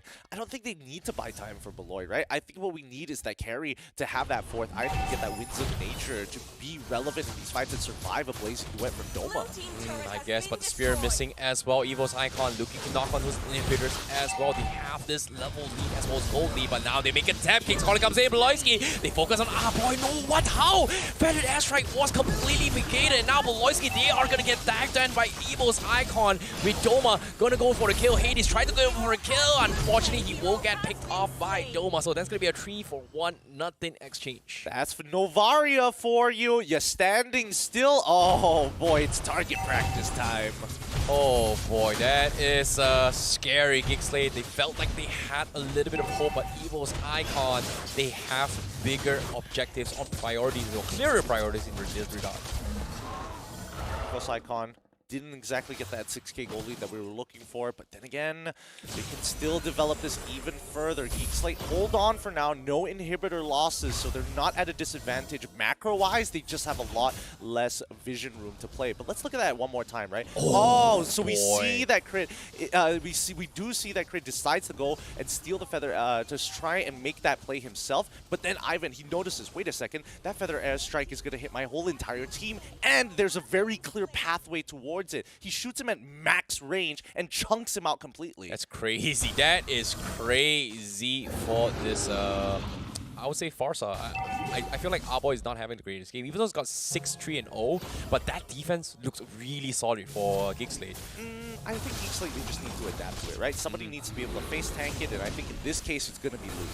Now, I'm curious to see what Ivan has as well, because in terms of itemization, I think he has like Quantum Destiny, Lightning Trigger, and the Divine Glaive, so that's a lot of damage only the first 3 items. So, not the traditional item we're talking about, but it is going to be full burst. However, they are going to collapse on this fight. The King's Calling has been dropped, but the EVOS Icon, they just tank through it. They pick them all bit by bit, and now the Lord is still going to expose. Hades, he finally goes in for the push, but he have the damage to steal the Lord. No, they don't, and EVOS Icon, just like that, tree goes down.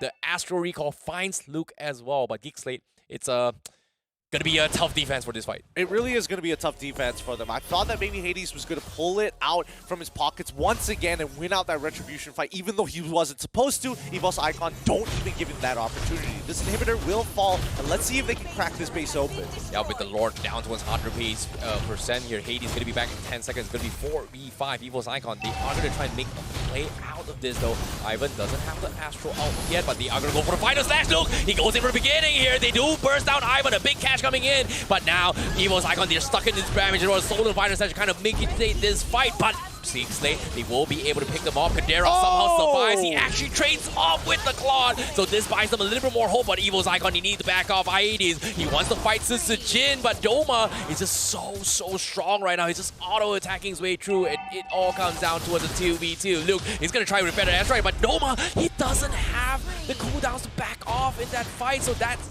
Geek Slate holding on. Oh man, he didn't realize how close Aboy actually was or the overall range of the feathered airstrike. He thought he was safe. He couldn't even see Aboy on the map at that point in time, or he was just so far away on that corner that he didn't think it was going to matter, but unfortunately, it did. EVOS Icon finally making the first blunder in this matchup. More importantly, so they're still at a 5k goal lead, right? So it's not the end of the world. Geek Slate is missing a mid-inhibitor, and in this next 85 seconds, they have to deliberate how in the world are they going to crack open EVOS Icon, because so far they've been playing front to front. It's crazy, but so far the biggest threat, it feels like it is going to be Ivan, right, on this Novaria. Like, Geek Slate, the only reason why Geek Slate kind of won that was because of the fact that Luke was able to catch Ivan in between the fights, and because Ivan wasn't able to contribute to his fight, it's crazy. So, in case you missed out on action here, yeah, you can see, based on this recap, instantly with the combo final slash catching everyone from EVO's Icon, allowing for major stunts in these setups. Yeah, just getting pulled back into the middle of that turret, especially when you're on the push as well. EVO's Icon just didn't want to fight there, but Geek Slate were able to kind of push their agenda and actually execute upon it, right? If you look back at the current situation live, though, I think that, you know, overall, Geek Slate probably could be looking for more ways to maybe even out the score, and especially since they hit the power spike, these tier 2 turrets. Oh boy, now the Stolen King's calling coming from Crit as well. He's gonna get pulled back. He will get bursted down. He tries to slow them down, but they're pretty low. Geek Slate, they need to make a run for it over here. Doma finds the ones on the sides, but at the same time, Geek Slate, they are getting picked apart. Evos, they are giving chase. And Kadera somehow gets the recall back, but he will potentially lose Luke. But no! Luke! He actually turns the tides and trades one for himself, and he's buying time for the rest of Geek Slate. But how long can he call on? They are bringing in Doma with the final slash comes in. He's looking to kill potentially Doma, but the Winds of Nature keeps Doma alive. While Geek Slate, they shift their focus. They are going to try and steal the Lord right under noses from EVO's Icon. Sutsujin sees this, but he does have the Retribution, but Hades takes it, and now all they need to do is get out. Kadera in an awkward position. Wall charge from Wildora catches him, but the Winds of Nature will allow him to disengage. Hades at a slimmer of health, but EVO's Icon, they lose out the Lord trade. The chemistry from Geek Slate, impeccable. Impeccable. 2v2, they see what's going on. They realize that EVO's Icon are going to start collapsing on them. They secured their Lord. Hades winning out is 50-50. Also with just the raw power coming in from Kadera, he could time it a lot better. EVO's Icon, unfortunately, even on the chase down, Geek Slate managed to save a majority of their members, knowing that Claude is going to burst down Kadera immediately after the Winds of Nature, so he has to slow down. Susujin, Doma, as well as Crit. Oh boy, Geek Slate, this is an opportunity for them, right? Like, they're doing so well, and we're talking about buying time here. Loyski is starting to hit a little bit harder than I was expecting as well. He actually has a Corrosion Scythe and the DHS, and it seems like, you know, when he drops the King's Calling, any mages getting caught off from EVO's Icon is going to potentially get dropped as well. Astro Ult has been used as well for the Novaria. The tier inhibitor is going to be getting chipped away, but Geek Slate, I think they will back off, but not getting the inhibitor, but they will settle down in the middle fight as well. They caught out Wildora. Do they have the damage? Fantasy execution being used. Wildora chips away and lose the first immortality. They are going to try and kill him off, but Wildora, can he get out? He is buying a little bit of space here, but Hades, he might be caught out as well. The stolen final slash will get him, and that's going to be Geek Slate losing 2 in this trade-off. These fights are getting messier and messier here. EVO's Icon, they managed to pull 2 back into their pockets. 25-14 current kill score, but the gold lead doesn't even matter. Geek Slate has gone past the hardest part of the game and now are looking to pull it against EVO's Icon in the ultra late stages. 72 more seconds until the next Lord. No, Doma still very top in charts as well, so it's going to be a battle between both Kadera as well as Doma. But seeing the items here, Winds of Nature is going to be available up on both sides, I guess, based on this fight. Yeah, they do have it, so that's going to be a very important factor. However, EVO's Icon, they take another inhibitor up top, so that's going to be 2 lanes shoved in for EVO's Icon. let's see how they play it out, because Aboy now finally has the items, the economy to actually one-shot a majority of the members of EVOS Icon, right? If we're looking at the items as well, I'm not seeing much MR. I'm seeing one Athena Shield from Sutsujin. I'm seeing one more from Veldora, but that's about it. So that means 3 members are susceptible to the Feathered Airstrike. Keep that in mind, right? Because I think this is going to be a very big moment for Geek Slate. Ooh, speaking of moments here, 20 seconds before this next Lord, and EVOS Icon starting things off with Ivan, using the Astral to try to check the bushes on the top side. So they know that Geek Slate is nowhere to be found on the top side, but based on the map here, they do see Beloyski kind of showing himself on the top side to potentially try and threaten the top inhibitor. So I guess this is go time for EVOS Icon to actually take the Lord right now. Yeah, they should, right? I mean, I think that it's a little tough, right? They can start rushing it now, but if Geek Slate show up, that's when it slows down. Well, in this case, Beloyski still showing himself up top. He might be able to steal it, but at the same time, EVOS Icon, they are going to hold Geek Slate hostage, but at the same time, it's dropping so low. Beloyski already taking an inhibitor up top. Meanwhile, the fight will be forced out. Hades will be the first of all. Doma immediately goes in for the kill. They take down the Lancelot, and the Lord will be secured, but at the same time, they kill Hades, and look, they need to back out somehow. They only send one, which is Crit, and Crit is getting potentially destroyed by Beloyski, but no! Crit, he actually wins his 1v1, and now Geek Slate, they've lost everything in from this gamble, and now Kadera still holding on. EVOS Icon here looking to close out the first game. They are at the doors of the crystal. Kadera needs to defend on the bottom side as well. Veldora to play the safety net. They chip away the final inhibitor away from Geek Slam, but Ivan, he takes Aboy down. Veldora tries to go to forward wild charge. Kadera still holding on, but this is only a carry. Immortality pops up, but it doesn't matter. It's over. EVOS Icon takes game 1. They take game 1, 30-15 against Geek Slate so far. A good start for the EVOS Icon boys. Now they've denied that momentum from Geek Slate. They were playing a little cold today, but EVOS Icon, they're all warmed up. They're ready. They are so sharp. 1 game away, but in this case, 1 game away to heading into the challenge season.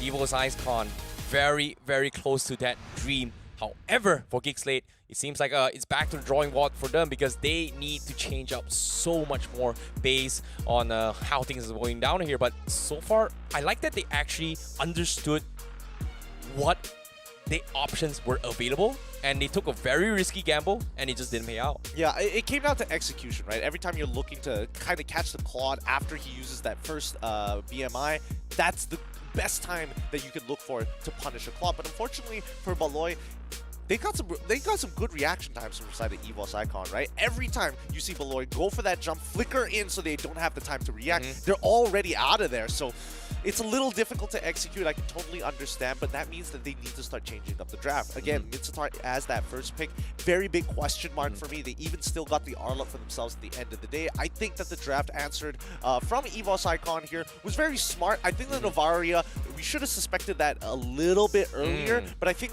Claude basically untouched throughout this match. To be honest, I think this is by far the best Novaria game we've seen so far on the English broadcast, because Ivan was just playing out of his mind. His Astro Recall has been on point throughout the series, but I'm curious to see what items from the side of Geek Slate is, because it feels like most of their, I would say, face check heroes are very squishy. So Luke going for a hybrid version as well. He's got the Hunt Strike, but it's still technically kind of full tank.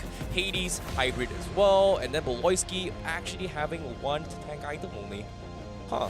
Yeah, he just needs to protect himself from Ivan, because look at Ivan's build, right? He's not going to scale because he's not going to get as much money as Crit. And you can definitely tell that he was catching up pretty quickly, right? He was getting a lot of kills, a lot of assists, so that really boosted his economy. But he decided to go for Enchanted Talisman into the Genius Wand, and then tops it up with a natural combination of Holy Crystal as well as Divine Glaive. And it's nice that he has Dire Hit too, because there's so many times where you see the Astral Recall projectile hit somebody but not kill them. They walk away with just like a sliver of HP. With that Dire Hit, not an issue.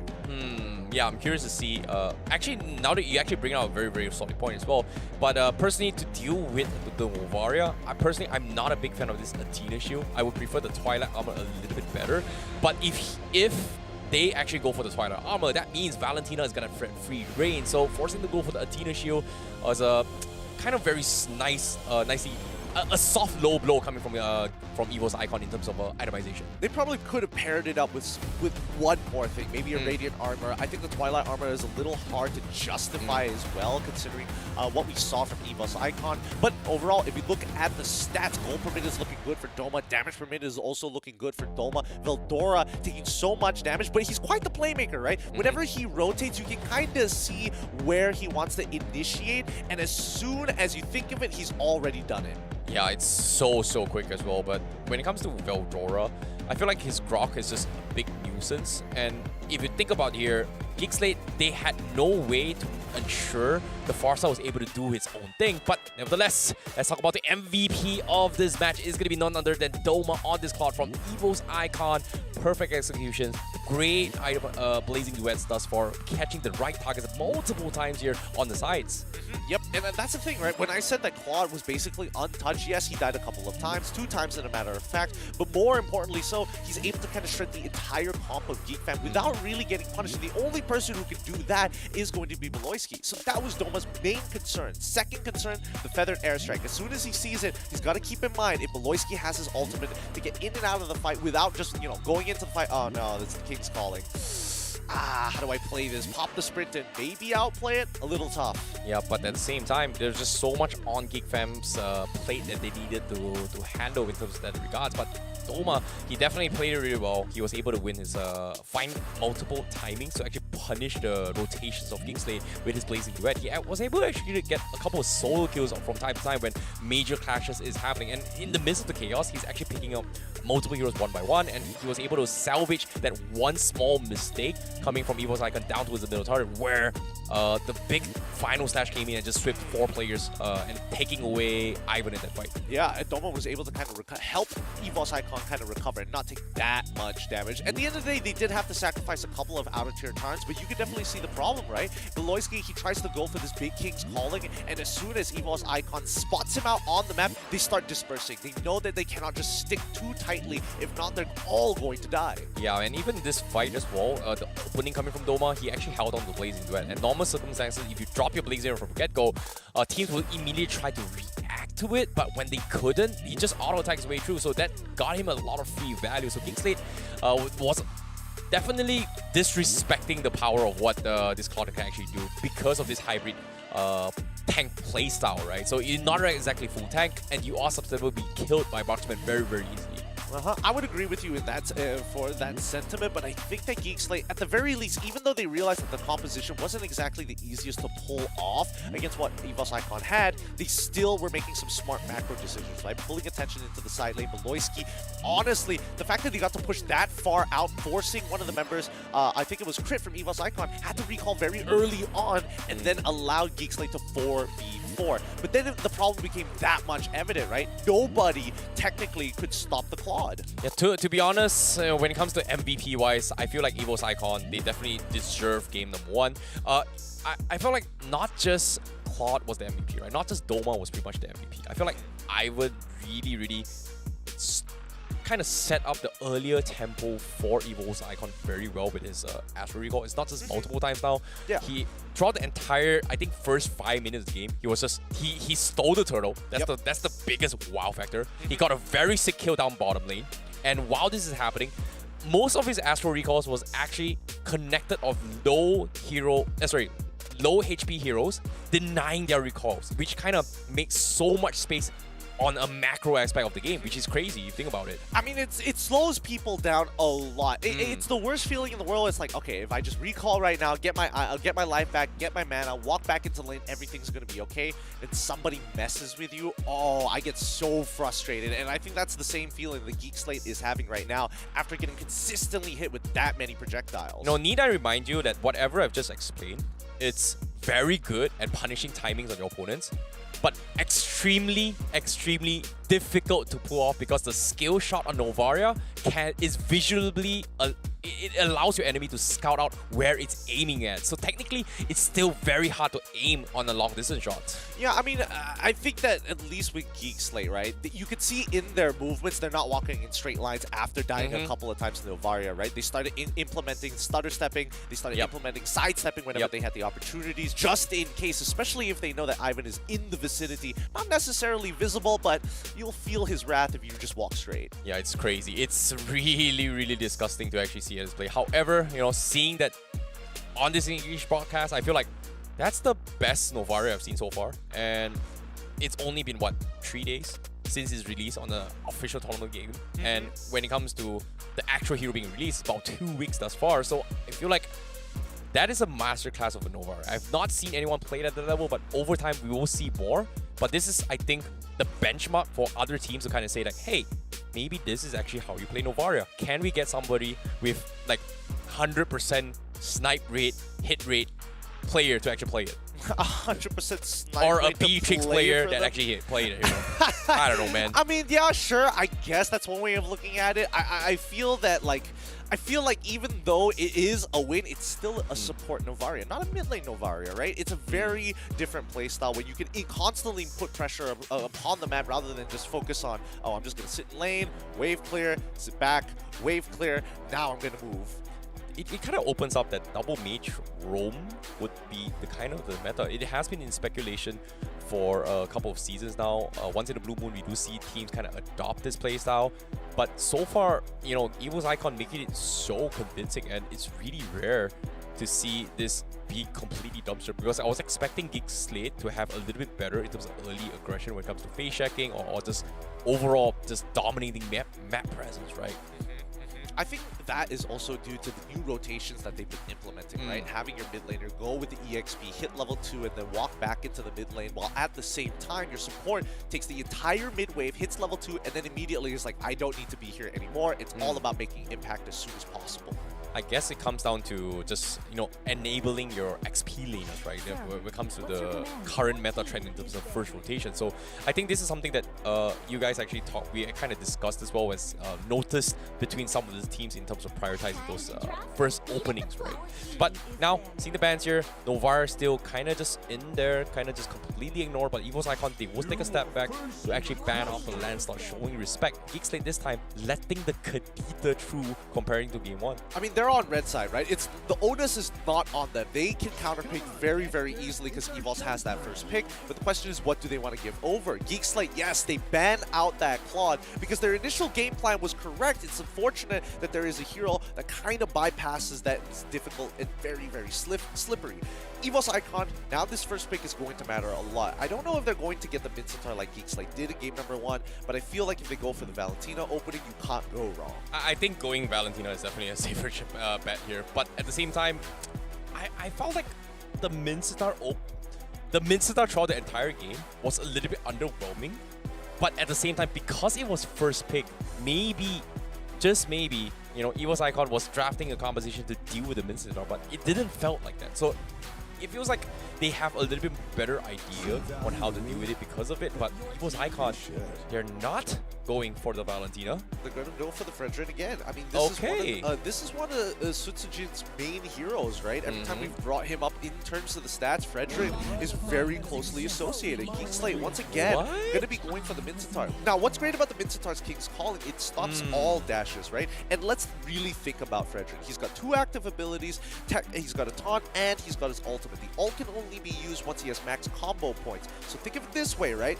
If he dashes and connects on a target with the empowered auto attack, that's a combo point. You drop the King's Calling, you technically deny him 2 combo points. You can use the taunt to get the refresh, the cooldown discount, but you won't be able to dash. Okay, based on what I'm observing here from Geek Slate, it feels like they want to play the same draft from game number 1, but with minor tweaks, right? Like, if you think about how game 1 went, the far side coming from our boy wasn't able to do too much because Evo's Icon has so much ways to deal with it. May it be the Astral Recall, may it be the Terrifies coming from Valentina, and maybe the Grok Walls to a certain degree. Having the UE drop the real ammunition kind of ensures that, hey, I won't get CC'd, my ult won't be cancelled. But at the same time, you know, with Kadita right in your face, yeah, my Rough Waves is going to potentially one-shot you with or without the role manipulation. I agree. I think that in this particular case, not going for Kaja was the right play for the side of EVOS Icon, right? I feel that like with Kaja, and especially with the lineup that Geek Slate is going to be looking out for, it's very easy to get picked off and not get that follow-up from the rest of her teammates because it's just too hot of a zone, right? So at least with Kadena, she's more self-sustaining. She can kind of play like Natalia, get in and out of fights. You don't know when to expect her. You don't know what bush she's going to be in. Yeah. Now, speaking of this as well, Geek Slate now opting to go for very, very similar drops from game no. 1, just a little bit minor tweak.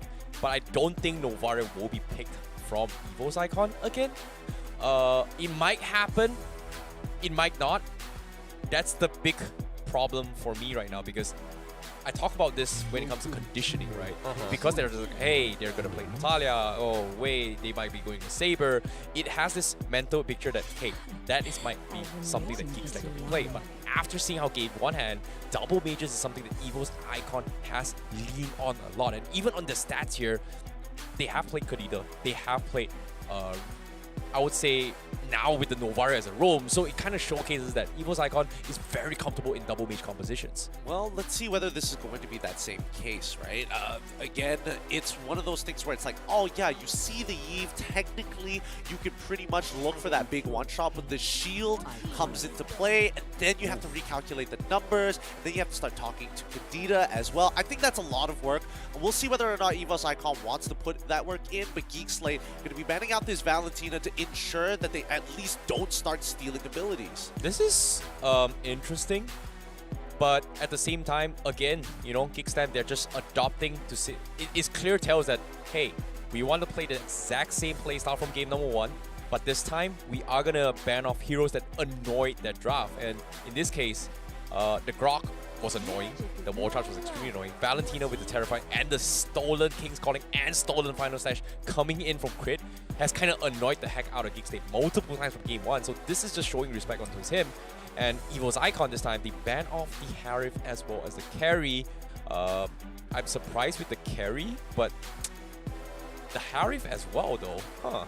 They just want to make sure that this gold lane is going to be okay, right? I mean, carry can honestly get a little annoying to deal with, especially if you get ambushed by her. You won't be able to react in time. And let's keep in mind that Beatrix needs to kind of poke down her opponents first and then look for the big burst with her ultimates, or the opposite way around. Really doesn't matter. But Geek Slate this time going to be locking in the Martis.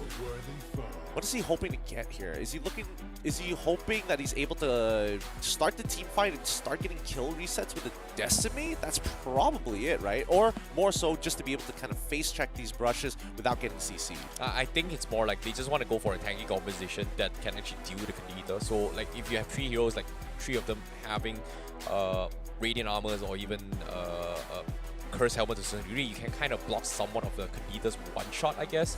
But more importantly here, based on Geek Slate's performance from game number 1, they want to play heroes that can benefit from a hybrid build playstyles, right? Like half DPS, half tank playstyles. And these are 3 heroes that can actually adopt this kind of playstyles. But EVO's Icon, once again, they stick in with the Novaria. But interesting enough, they bring in the Baxia as well. Jungle Baxia? I think it's going to be... I think it's a Jungle Baxia. It feels like it's Jungle Baxia, but then again, I'm looking at Geek Slate, it's like, okay, so it's going to be Arla technically. Arla doesn't have a very good matchup into both Fredrin as well as Baxia because nothing really happens in that lane. Even if you decide to go for like Arla damage, for an example, right? It's very hard for a tank to make a mistake in the EXP lane that puts them down below 10% HP. It's unheard of. Now that you think about it here, the Toys Person actually deals with the lifesteals coming from Arla, lifesteals from Mortis. It also kind of stops a little bit of the, I would say, regen potentially if Minstar decides to go get a little bit of lifesteals here. But final pick comes in. Wow, Melissa coming from Kadera. I mean, it's not going to be easy because Melissa's biggest issue is dealing with these skill shots coming in from Ivan, and more importantly, so the Kadena basically takes her out of the game. Now, with multiple priority targets on the side of Geek Slate, how is EVO's Icon going to be knocking and approaching this new adaptive draft from Geek?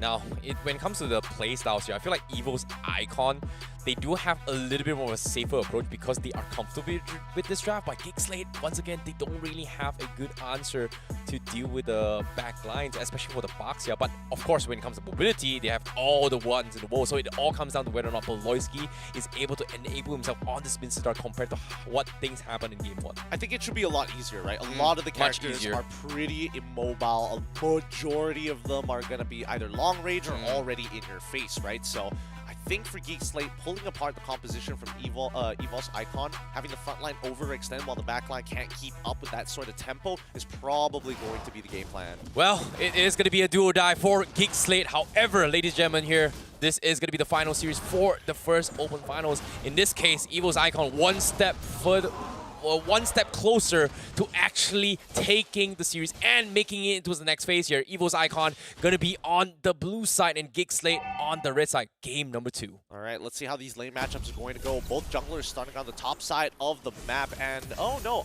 opposite sides of the map actually. So that means that Martis is going to show up by the EXP line while Boxia will say hello to the gold lane. Yeah, it seems like Geek Slate this time. Did they get the little wonder? Oh wow, okay. Hades was able to seal it this time, so a little bit of a better start compared to before, but Evo's Icon, it seems like they are trying to get a little bit more aggressive. So it is going to be a Boxia jungle coming from Sutsujin, and they are going to try and contest this. It seems like Beloyski taking a little bit too much damage. He might be in a little bit of trouble here. Yes, he will go down. That's going to be a first blood for crit for Evo's Icon.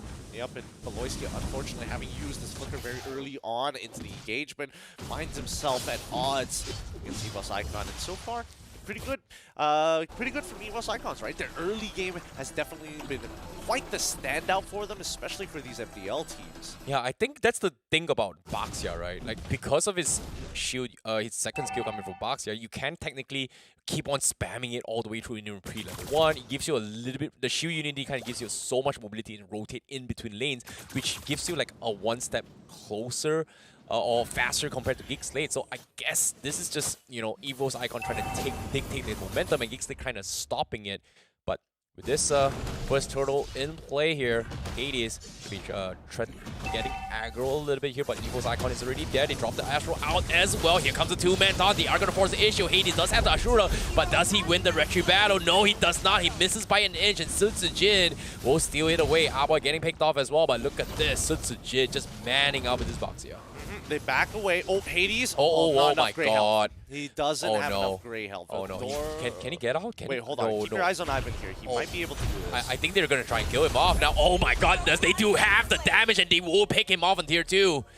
Oh my goodness. Geek Slate just not having a good time at all in game number 2 again. I thought there was going to be the Astral Recall that was going to kill him, but no. Instead, it was literally just the first ability. Veldora smartly walked back, went for the taunt, gets the attention of Luke, and he slowly walks back to auto-attack Veldora and is just taking full dot damage from Ivan. Dude, Ivan is just taking advantage of his ultimate here. Like, instead of going close here, he gives him a little bit more time to actually rotate back to the mids in case things were going to be getting a little bit funky coming from Geek Slate, where if they try to make a play up top, but damn, he is always in position to help out in every single lane. Hades, he is gonna get scouted out a little bit here, but Geek Slate, they're still trying to draw away the potential from Evo's Icon.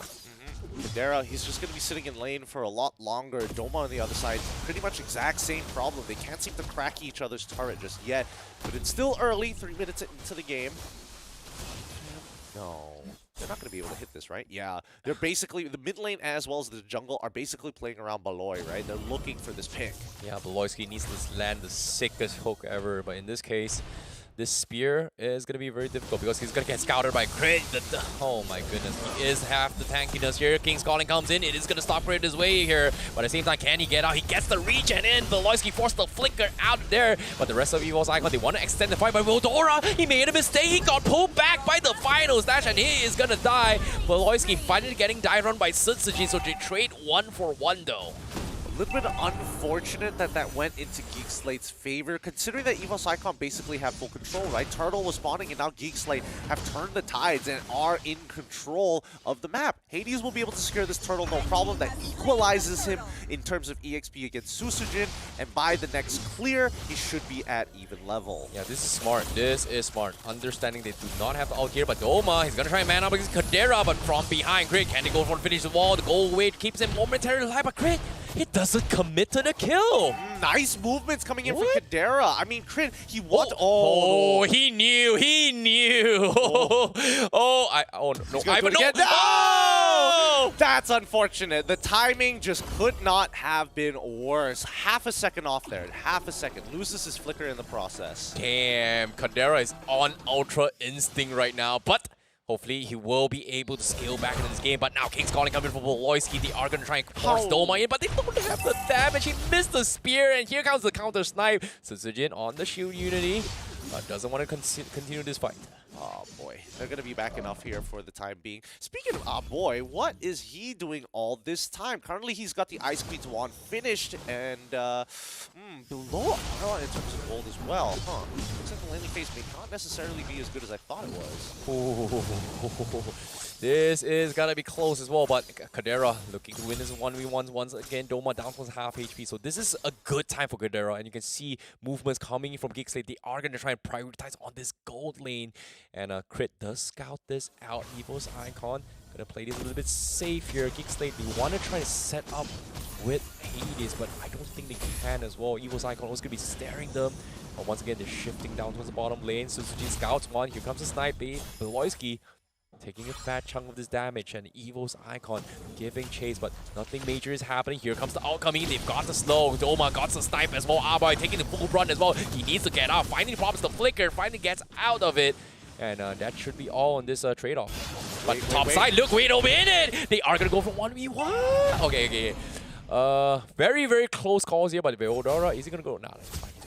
Look, a lot of members from Geekslate are walking away with very little HP. Like, Ivan was even using the Astro Recall, going out of bounds of the map to try to get the snipe onto upper lane. No, Crit is going to get caught out. Here's the bounce back. The gold wave comes in, but Crit does have the damage. He's going to extend it, and he gets a double. Geekslate getting caught between their pants. Very good play here. They split Geekslate apart. You want to play as 5? We're not going to let you. We're going to affect every side of the map and maintain this lead until it ends. Oh, boy. Geekslate just haven't been able to find any opportunities in the setup yet, and Voiski is just not able to get any kind of hook at all, and because of this, Evo's Icon is just running rampant multiple times here. Now, having this tier 1 down bottom, top side is going to be exposed as well. I guess they are going to try and make the lane swap now coming for Evo's Icon? I think they have, yeah. Since the tier 1 is still available, might as well, right? And you can see that Doma, he's going to clear the mid wave before he gets there, just to kind of buy that extra bit of time. As Veldora, currently, he's proxying the wave, right? Yep, middle lane here, they force the fight here. King's Calling has been expanded. The Geekslate, they found 2. Crit manages to take off Boy, but he needs to make a run for it here. But the decimation coming from Hades allows him that kill, so that's going to be 3 down just like that for Evo's Icon in the blink of an eye. It seems that Beloisi found the King's Calling that he was looking for, right? He managed to lock up 3 people in the meantime. They weren't even able to get their battle spells up, but your predictions at home saying 63% that Geekslate is going to win this match. Evo's Icon at 37. Well, as close as it gets, anything can happen. Kadera, we can run for it as well. Suzujin manning up for this fight, but this is a box here we're talking about extremely tanky, but he is going to be finding an opportunity. He makes it. He sets it up for Doma, goes in for the snipe, and Kadera's Ultra Instinct is no more there. But in this case, Evo's Icon, they will continue to suss out this top fight here. This wet noodle is getting a little bit risky here. Veldora trying to extend the fight. Emperor's Wrath does connect. Look, he doesn't have the mana. He might be in a little bit of trouble. He might die here. He is going to force a flicker out of it as well. And Veldora will be the winner in this top fight. Nicely done. Blow a resource from your opponents there. And I think Kadera's Ultra Instinct was on cooldown, unfortunately. Didn't react in time. But then again, he's literally been doing this all game. And remember. Oh, am I seeing this right? Crit. He's looking for the ambush. Nobody sees this. What? No, he actually got him. No, Kadera is dropping down pretty low. Yep. Cameraman, look at the Kadera. He's dodging his way through, but Crit, he is going to get taken down, and Kadera actually survives it. Kadera managing to hold on as long as possible. Oh boy, that is crazy. But with that play coming in, Evo's Icon with 4v5. This Lord Pit coming in. Geek Slate is gonna try and contest it. The perfect opportunity. Doma with the snipes connects on Boy. They have vision of them, but the Lord down towards 40%. It is still the dance around the Lord as well. Suzuki makes his play. Toys Poisson comes in. Veloisky taking a little bit too much damage. Hades, he won't steal the Lord, but he will back out. Suzuki is trying to set out a play, but he's stranded all by himself. He gets picked apart, and Evo's Icon, they will lose one and the Lord.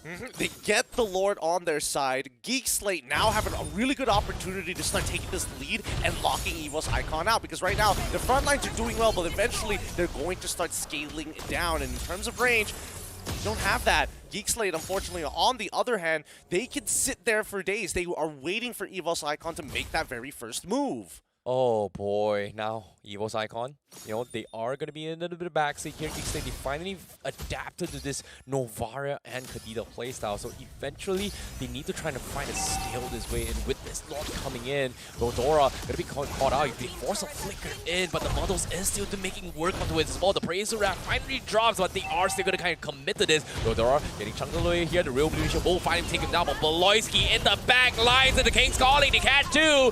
Doma will be able to survive if they get the kill, and Ivan also finds the snipe on our boy. And just like that, Evo's Icon to get to middle lane. Geek Slate trying to capitalize on this situation. Suzuki is here to try and stall things around. Crit will be able to bait Luke out in this awkward position, and they find even more from Evo's Icon. But Hades, do not grid this out. He needs to run. He's fine, right? He's technically going to be fine. Suzuki trying to give information, but he is going to try to steal the purple buff. Oh, he will get this. He has Retribution, and unfortunately Hades does not. We saw him use it earlier, and now we'll take full advantage of that. Oh boy, what a fight. What a fight indeed. But Geek Slate, seems like they got a little bit overzealous here. Let's take a little bit of highlights there. I mean, when we look at the highlights, what can we really say? The front to front, a very good idea. This is the composition that Geek Slate wants to do, but Ivan has been finding these finishers here. Even though he's not an assassin, he's basically playing like one, landing the skill shots, going out of the bounds of the map to make sure he has the angle. Yeah, there's no way you're going to block that, right? Like, how do you find a way to actually position to block that? Unless you're like a Faramis or Farsa to actually fly it off. But even then, it was still going to be a difficult shot. So well done coming from Ivan for that play. I mean, as the chat always says, how about you just don't get hit? How about you just don't die? Simple solutions, big impact. True, big impact indeed. But now mid lane control is still in favor of Evo's Icon. They have a slight lead, but based on these items here, I do see double Radiant Armors coming from Evo's Icon to deal with the Eve, but one Radiant Armor on the Martyrs to deal with the Ivan as well as the Kadita. So I don't think it's going to be enough, but they are going to try and bait reactions coming from Geek Slate here from Evo's Icon. It seems like Sitsujin doesn't like the position. He will try and reposition down back.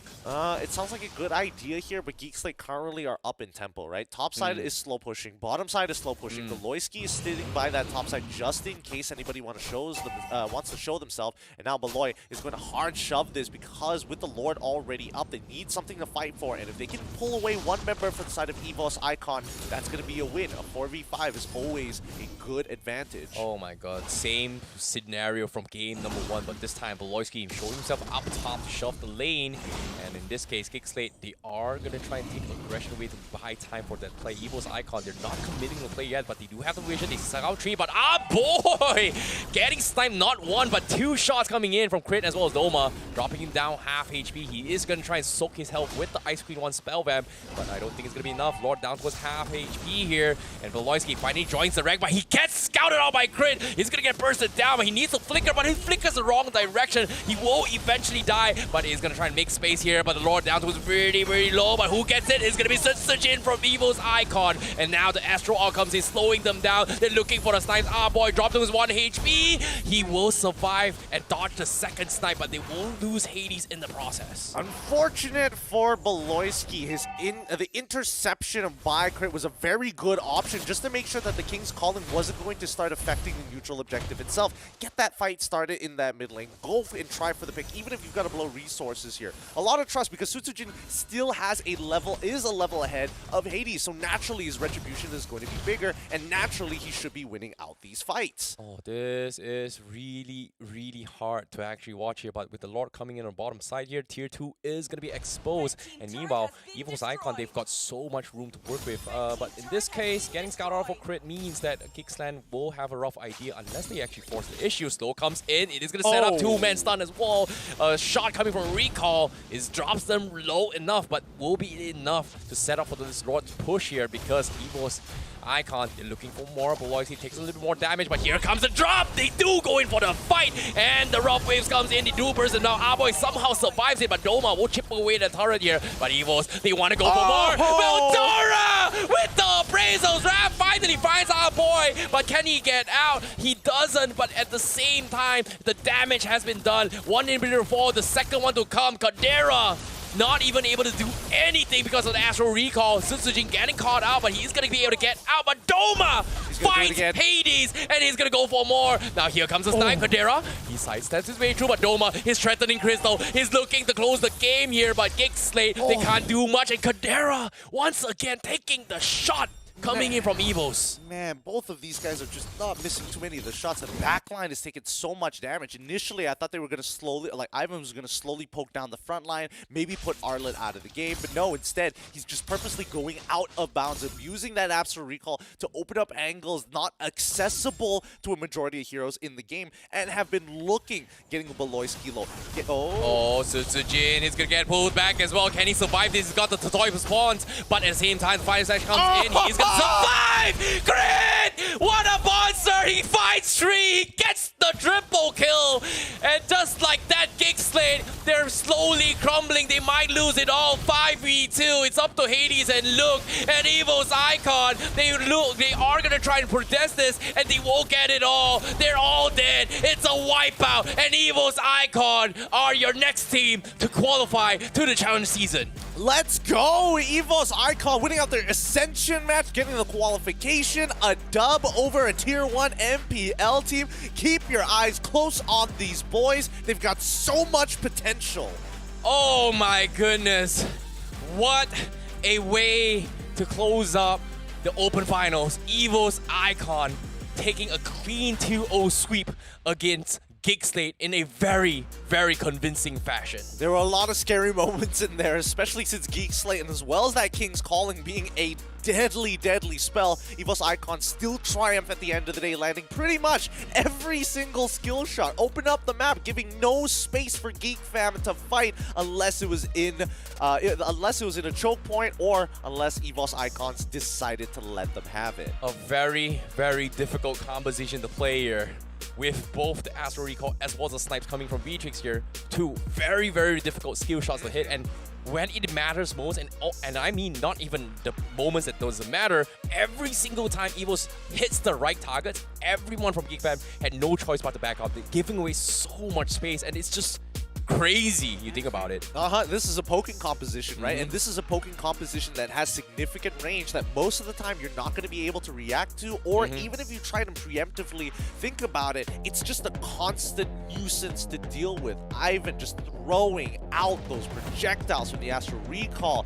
Beloyski, unfortunately in this case, wasn't able to get as much value as he wanted to. There were moments where Geekslate were actually pushing back against the aggression we saw from Evo's Icon, and when it lands, the entire team from Evo's Icon will receive damage. That's where we see these 9 kills from Geekslate. But the 21 really boiled down to, did Doma hit a skill shot, or did Ivan hit a skill shot? And not on top of it all, they had to worry about what Crit is going to be setting up as well, because the moment they're focused on all the skill shots coming in from Beatrix and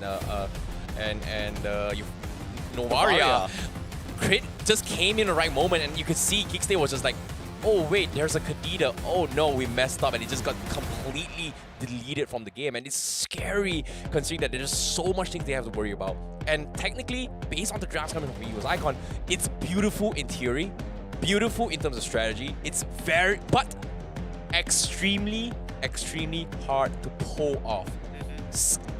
Very, very high risk compositions, but when you pull it off, it is just one of the best rewards ever because Geekslate couldn't do anything throughout the start all the way to the end of this game. It feels like you're sitting in trenches and you're getting attacked by Motars constantly, right? You don't know when one is going to fall into your foxhole, but if it doesn't, you're going to have to try and shoot back somehow. Doma, once again, most amount of gold per minute as well as damage. The man is farming. Sutsujin, though, has taken the most damage as well as the most assists. And one of the game-winning plays coming in because Sutsujin was willing to die to set it up for crit. Oh boy, Sutsujin, you know, it feels bad as a Baxia, but that's the thing about Baxia, right? Like, even if you sit inside a King's Calling, it doesn't matter. Totoi's Bazaar kind of negates everything, so it makes a lot of sense that he's able to buy so much time. And you can see that Geekslate was struggling to find crumbs and beats and pieces to get kills, and even that final moment, it was Sutsujin that actually kind of set up the play for the team. Because of the fact that they were committing so many spells to kill this Baxia, eventually they will fall. Now, nevertheless, it is going to be our MVP from the side of Evo's Icon. It's going to be none other than Sutsujin once again. There were moments where he was getting contested hard by Hades in these 50-50 retribution battles, but eventually Sutsujin comes out supreme. Instead of going even with Hades at even level, you know what? I'm going to play a tank that rotates way faster, farms way harder, and is able to scale really, really quick. Having maintain an entire level lead against Hades throughout that matchup definitely made the difference. This is an insane game. DPM of 1,850 here. I would say that's okay, right? It's damage, right? It's not damage taken. I'm curious to see what his DTPM is kind of like. But at the same time, in case you missed out on action, you know, this is a little bit highlights on how game 2 went. You can see multiple instances as well. There was just a lot of skill shots coming from both Iwa, Doma, and every single time it hits, Geekslate is just put into a situation where they have no choice but to back out because so much of the health have been chunked out. Yeah, so much of it, man.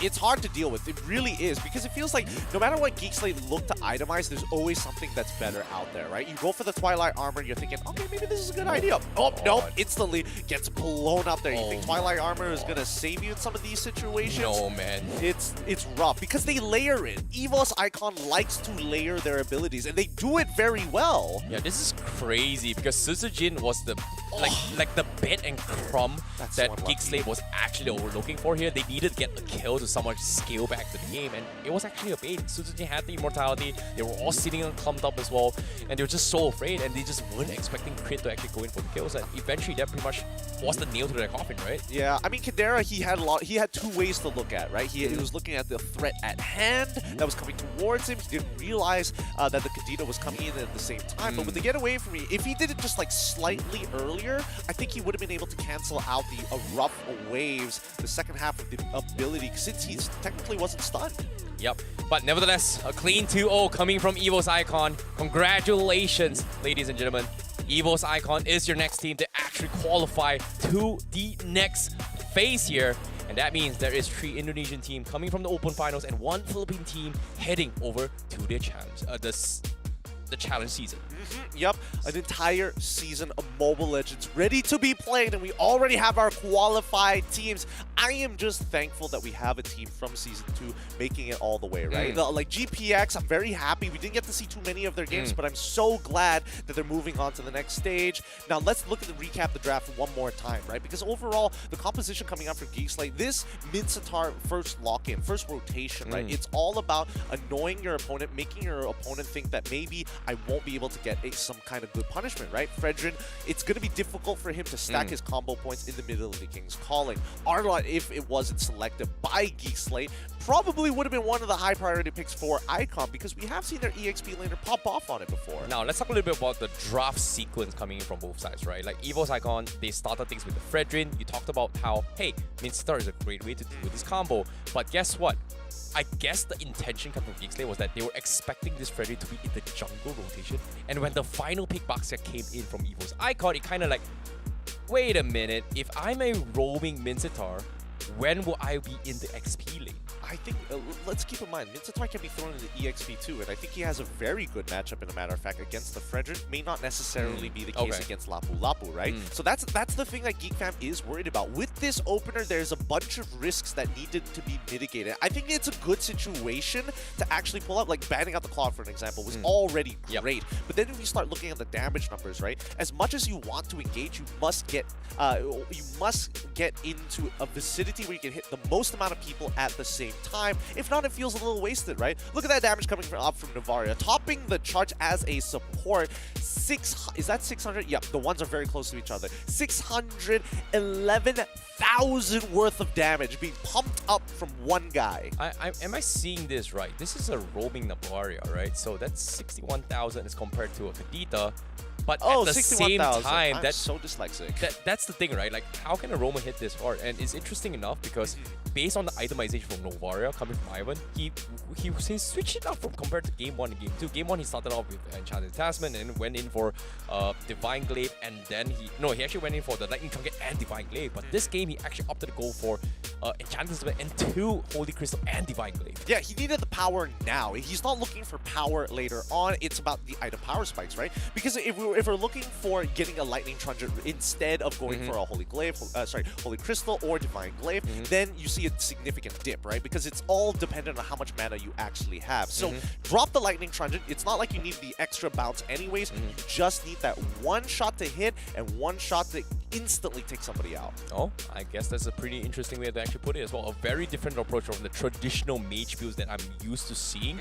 But it's definitely very interesting that because there hasn't been a set way of playing how the Novaria is. Because, you know, if we are talking about our pub games and leaderboards, majority of them still thinks that, hey, Enchanted Talisman, Ice Queen 1 is the way to go. Play it like a Yi, tech, because second skill is extremely hard to hit. Yeah, but if you've got the skill shot done, I guess going for, you know, maybe Trampion is pretty good. Going for Divine Glaive Burst is pretty actually decent.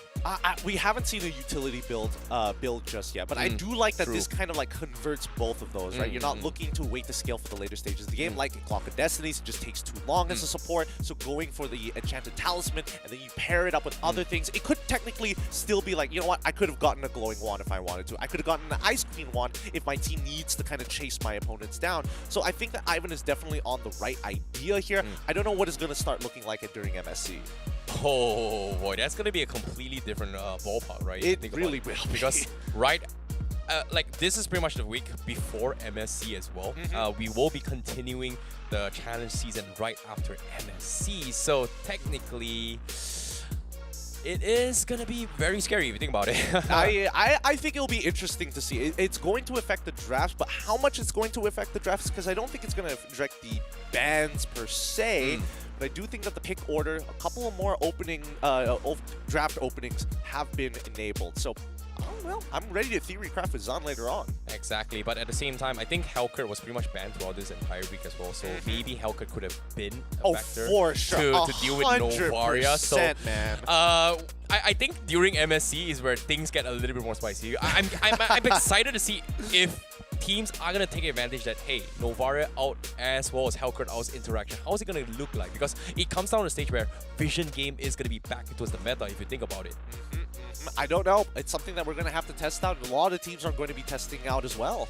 Yep, but before that here, we are going to be announcing our 4 teams that is going to be heading in towards the challenge seasons here. From the Open Finals, the top 4 teams who've advanced thus far is going to be from Indonesia. We have GPX, Aura Fire, as well as Evo's Icon. And the only Philippine team that made it by, of course, a technicality, we have Archives Esports. Ladies and gentlemen, these are your 4 teams after 6 brutal and long days that has come.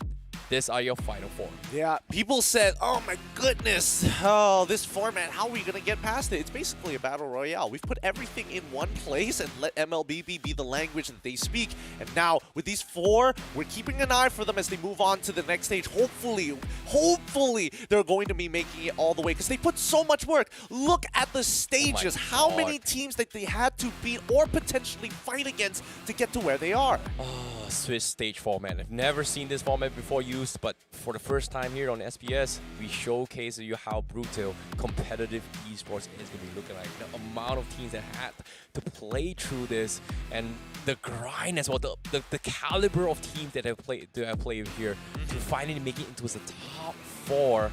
But that's the thing, it may seem long here. The challenge season is going to be even longer.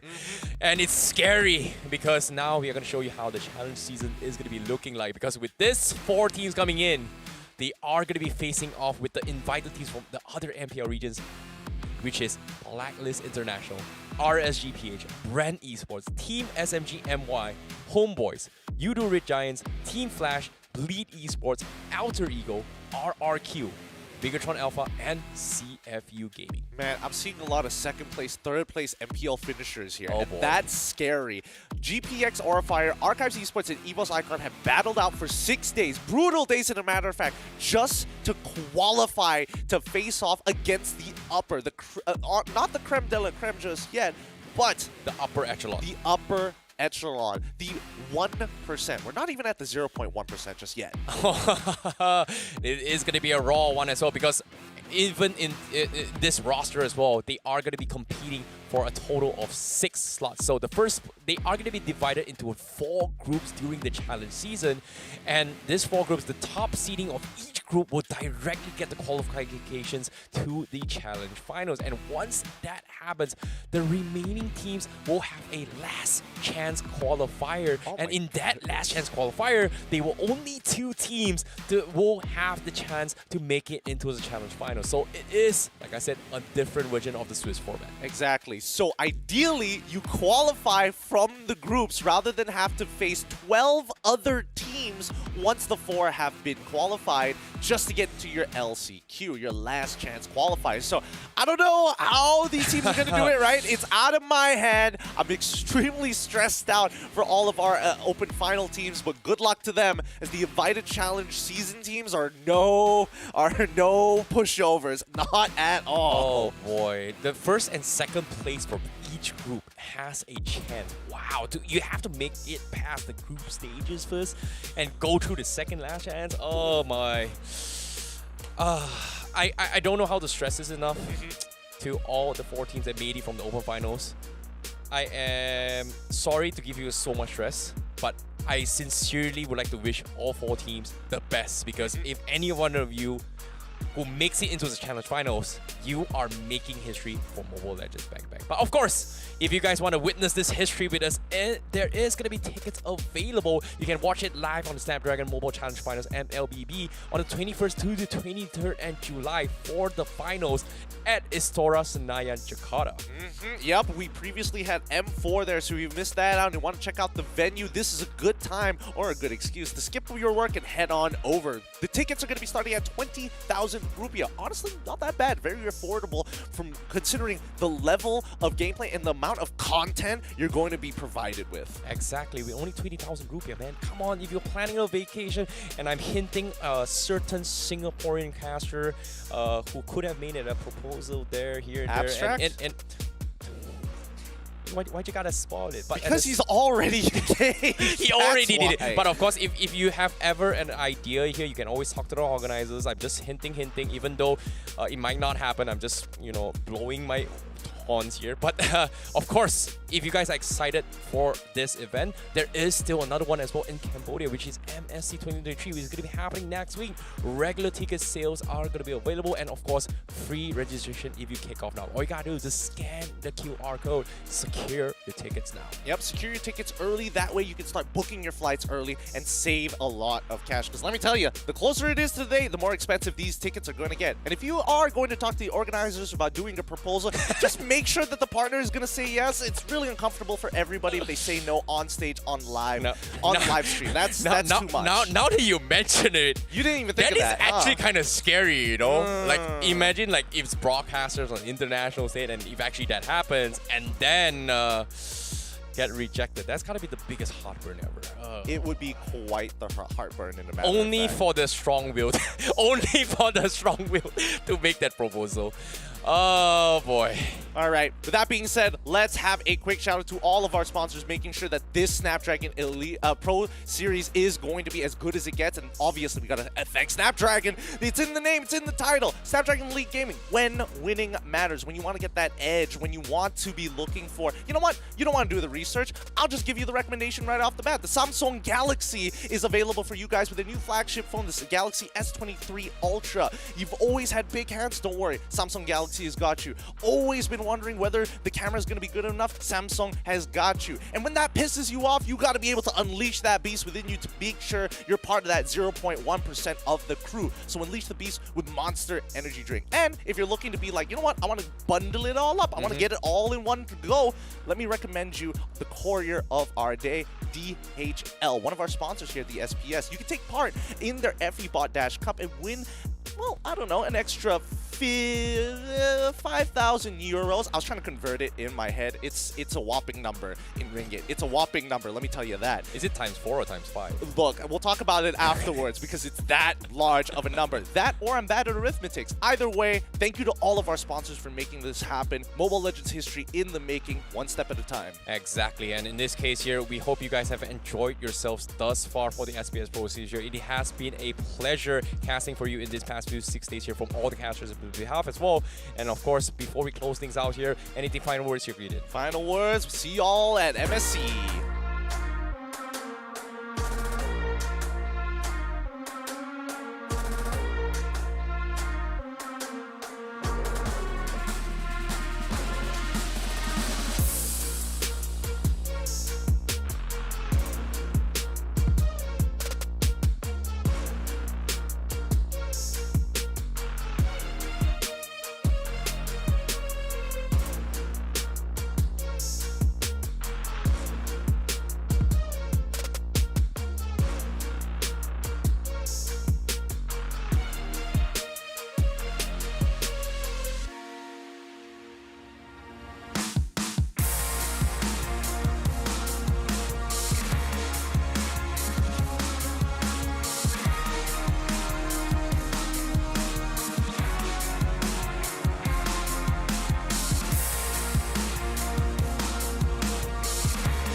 They're here making another statement. They deserve this celebration. 3G Worldwide North America has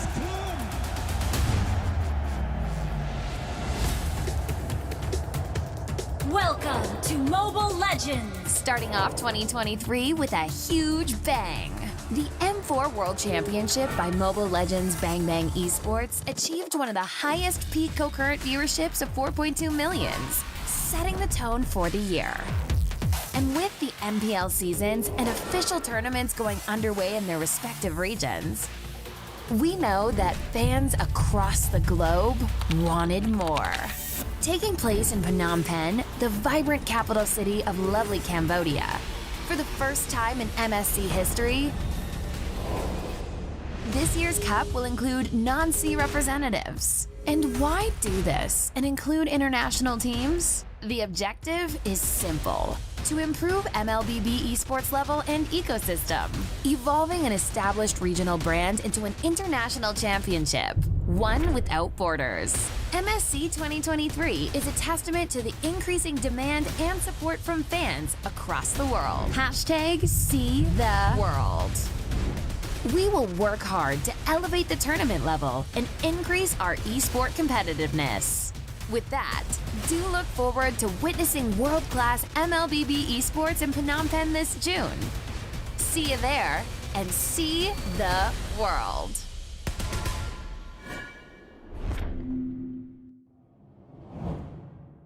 The Snapdragon Pro Series powered by Samsung Galaxy is brought to you by Snapdragon Elite Gaming, Samsung Galaxy S23 Ultra, Monster Energy, and DHL.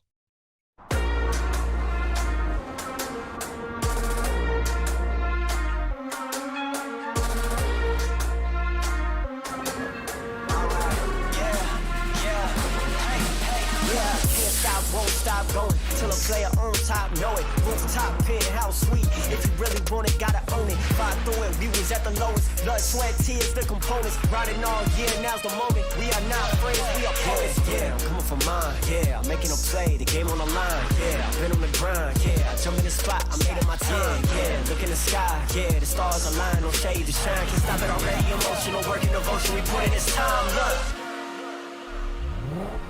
You won't stop my stride. I'll just break your line. I don't tolerate wasted time. Take us down, keep fighting. La la la la la la la la la la la. Bin immer happy auf Fotos, doch im Blitzlicht der Strobo.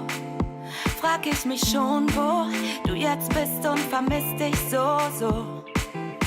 1000 Augen auf mir und ich schein immer zu lächeln und glücklich zu sein. Doch ohne dich fühle ich mich zwischen tausenden Leuten allein. Nur mit dir kann ich sein, wie ich bin. Nur mit dir.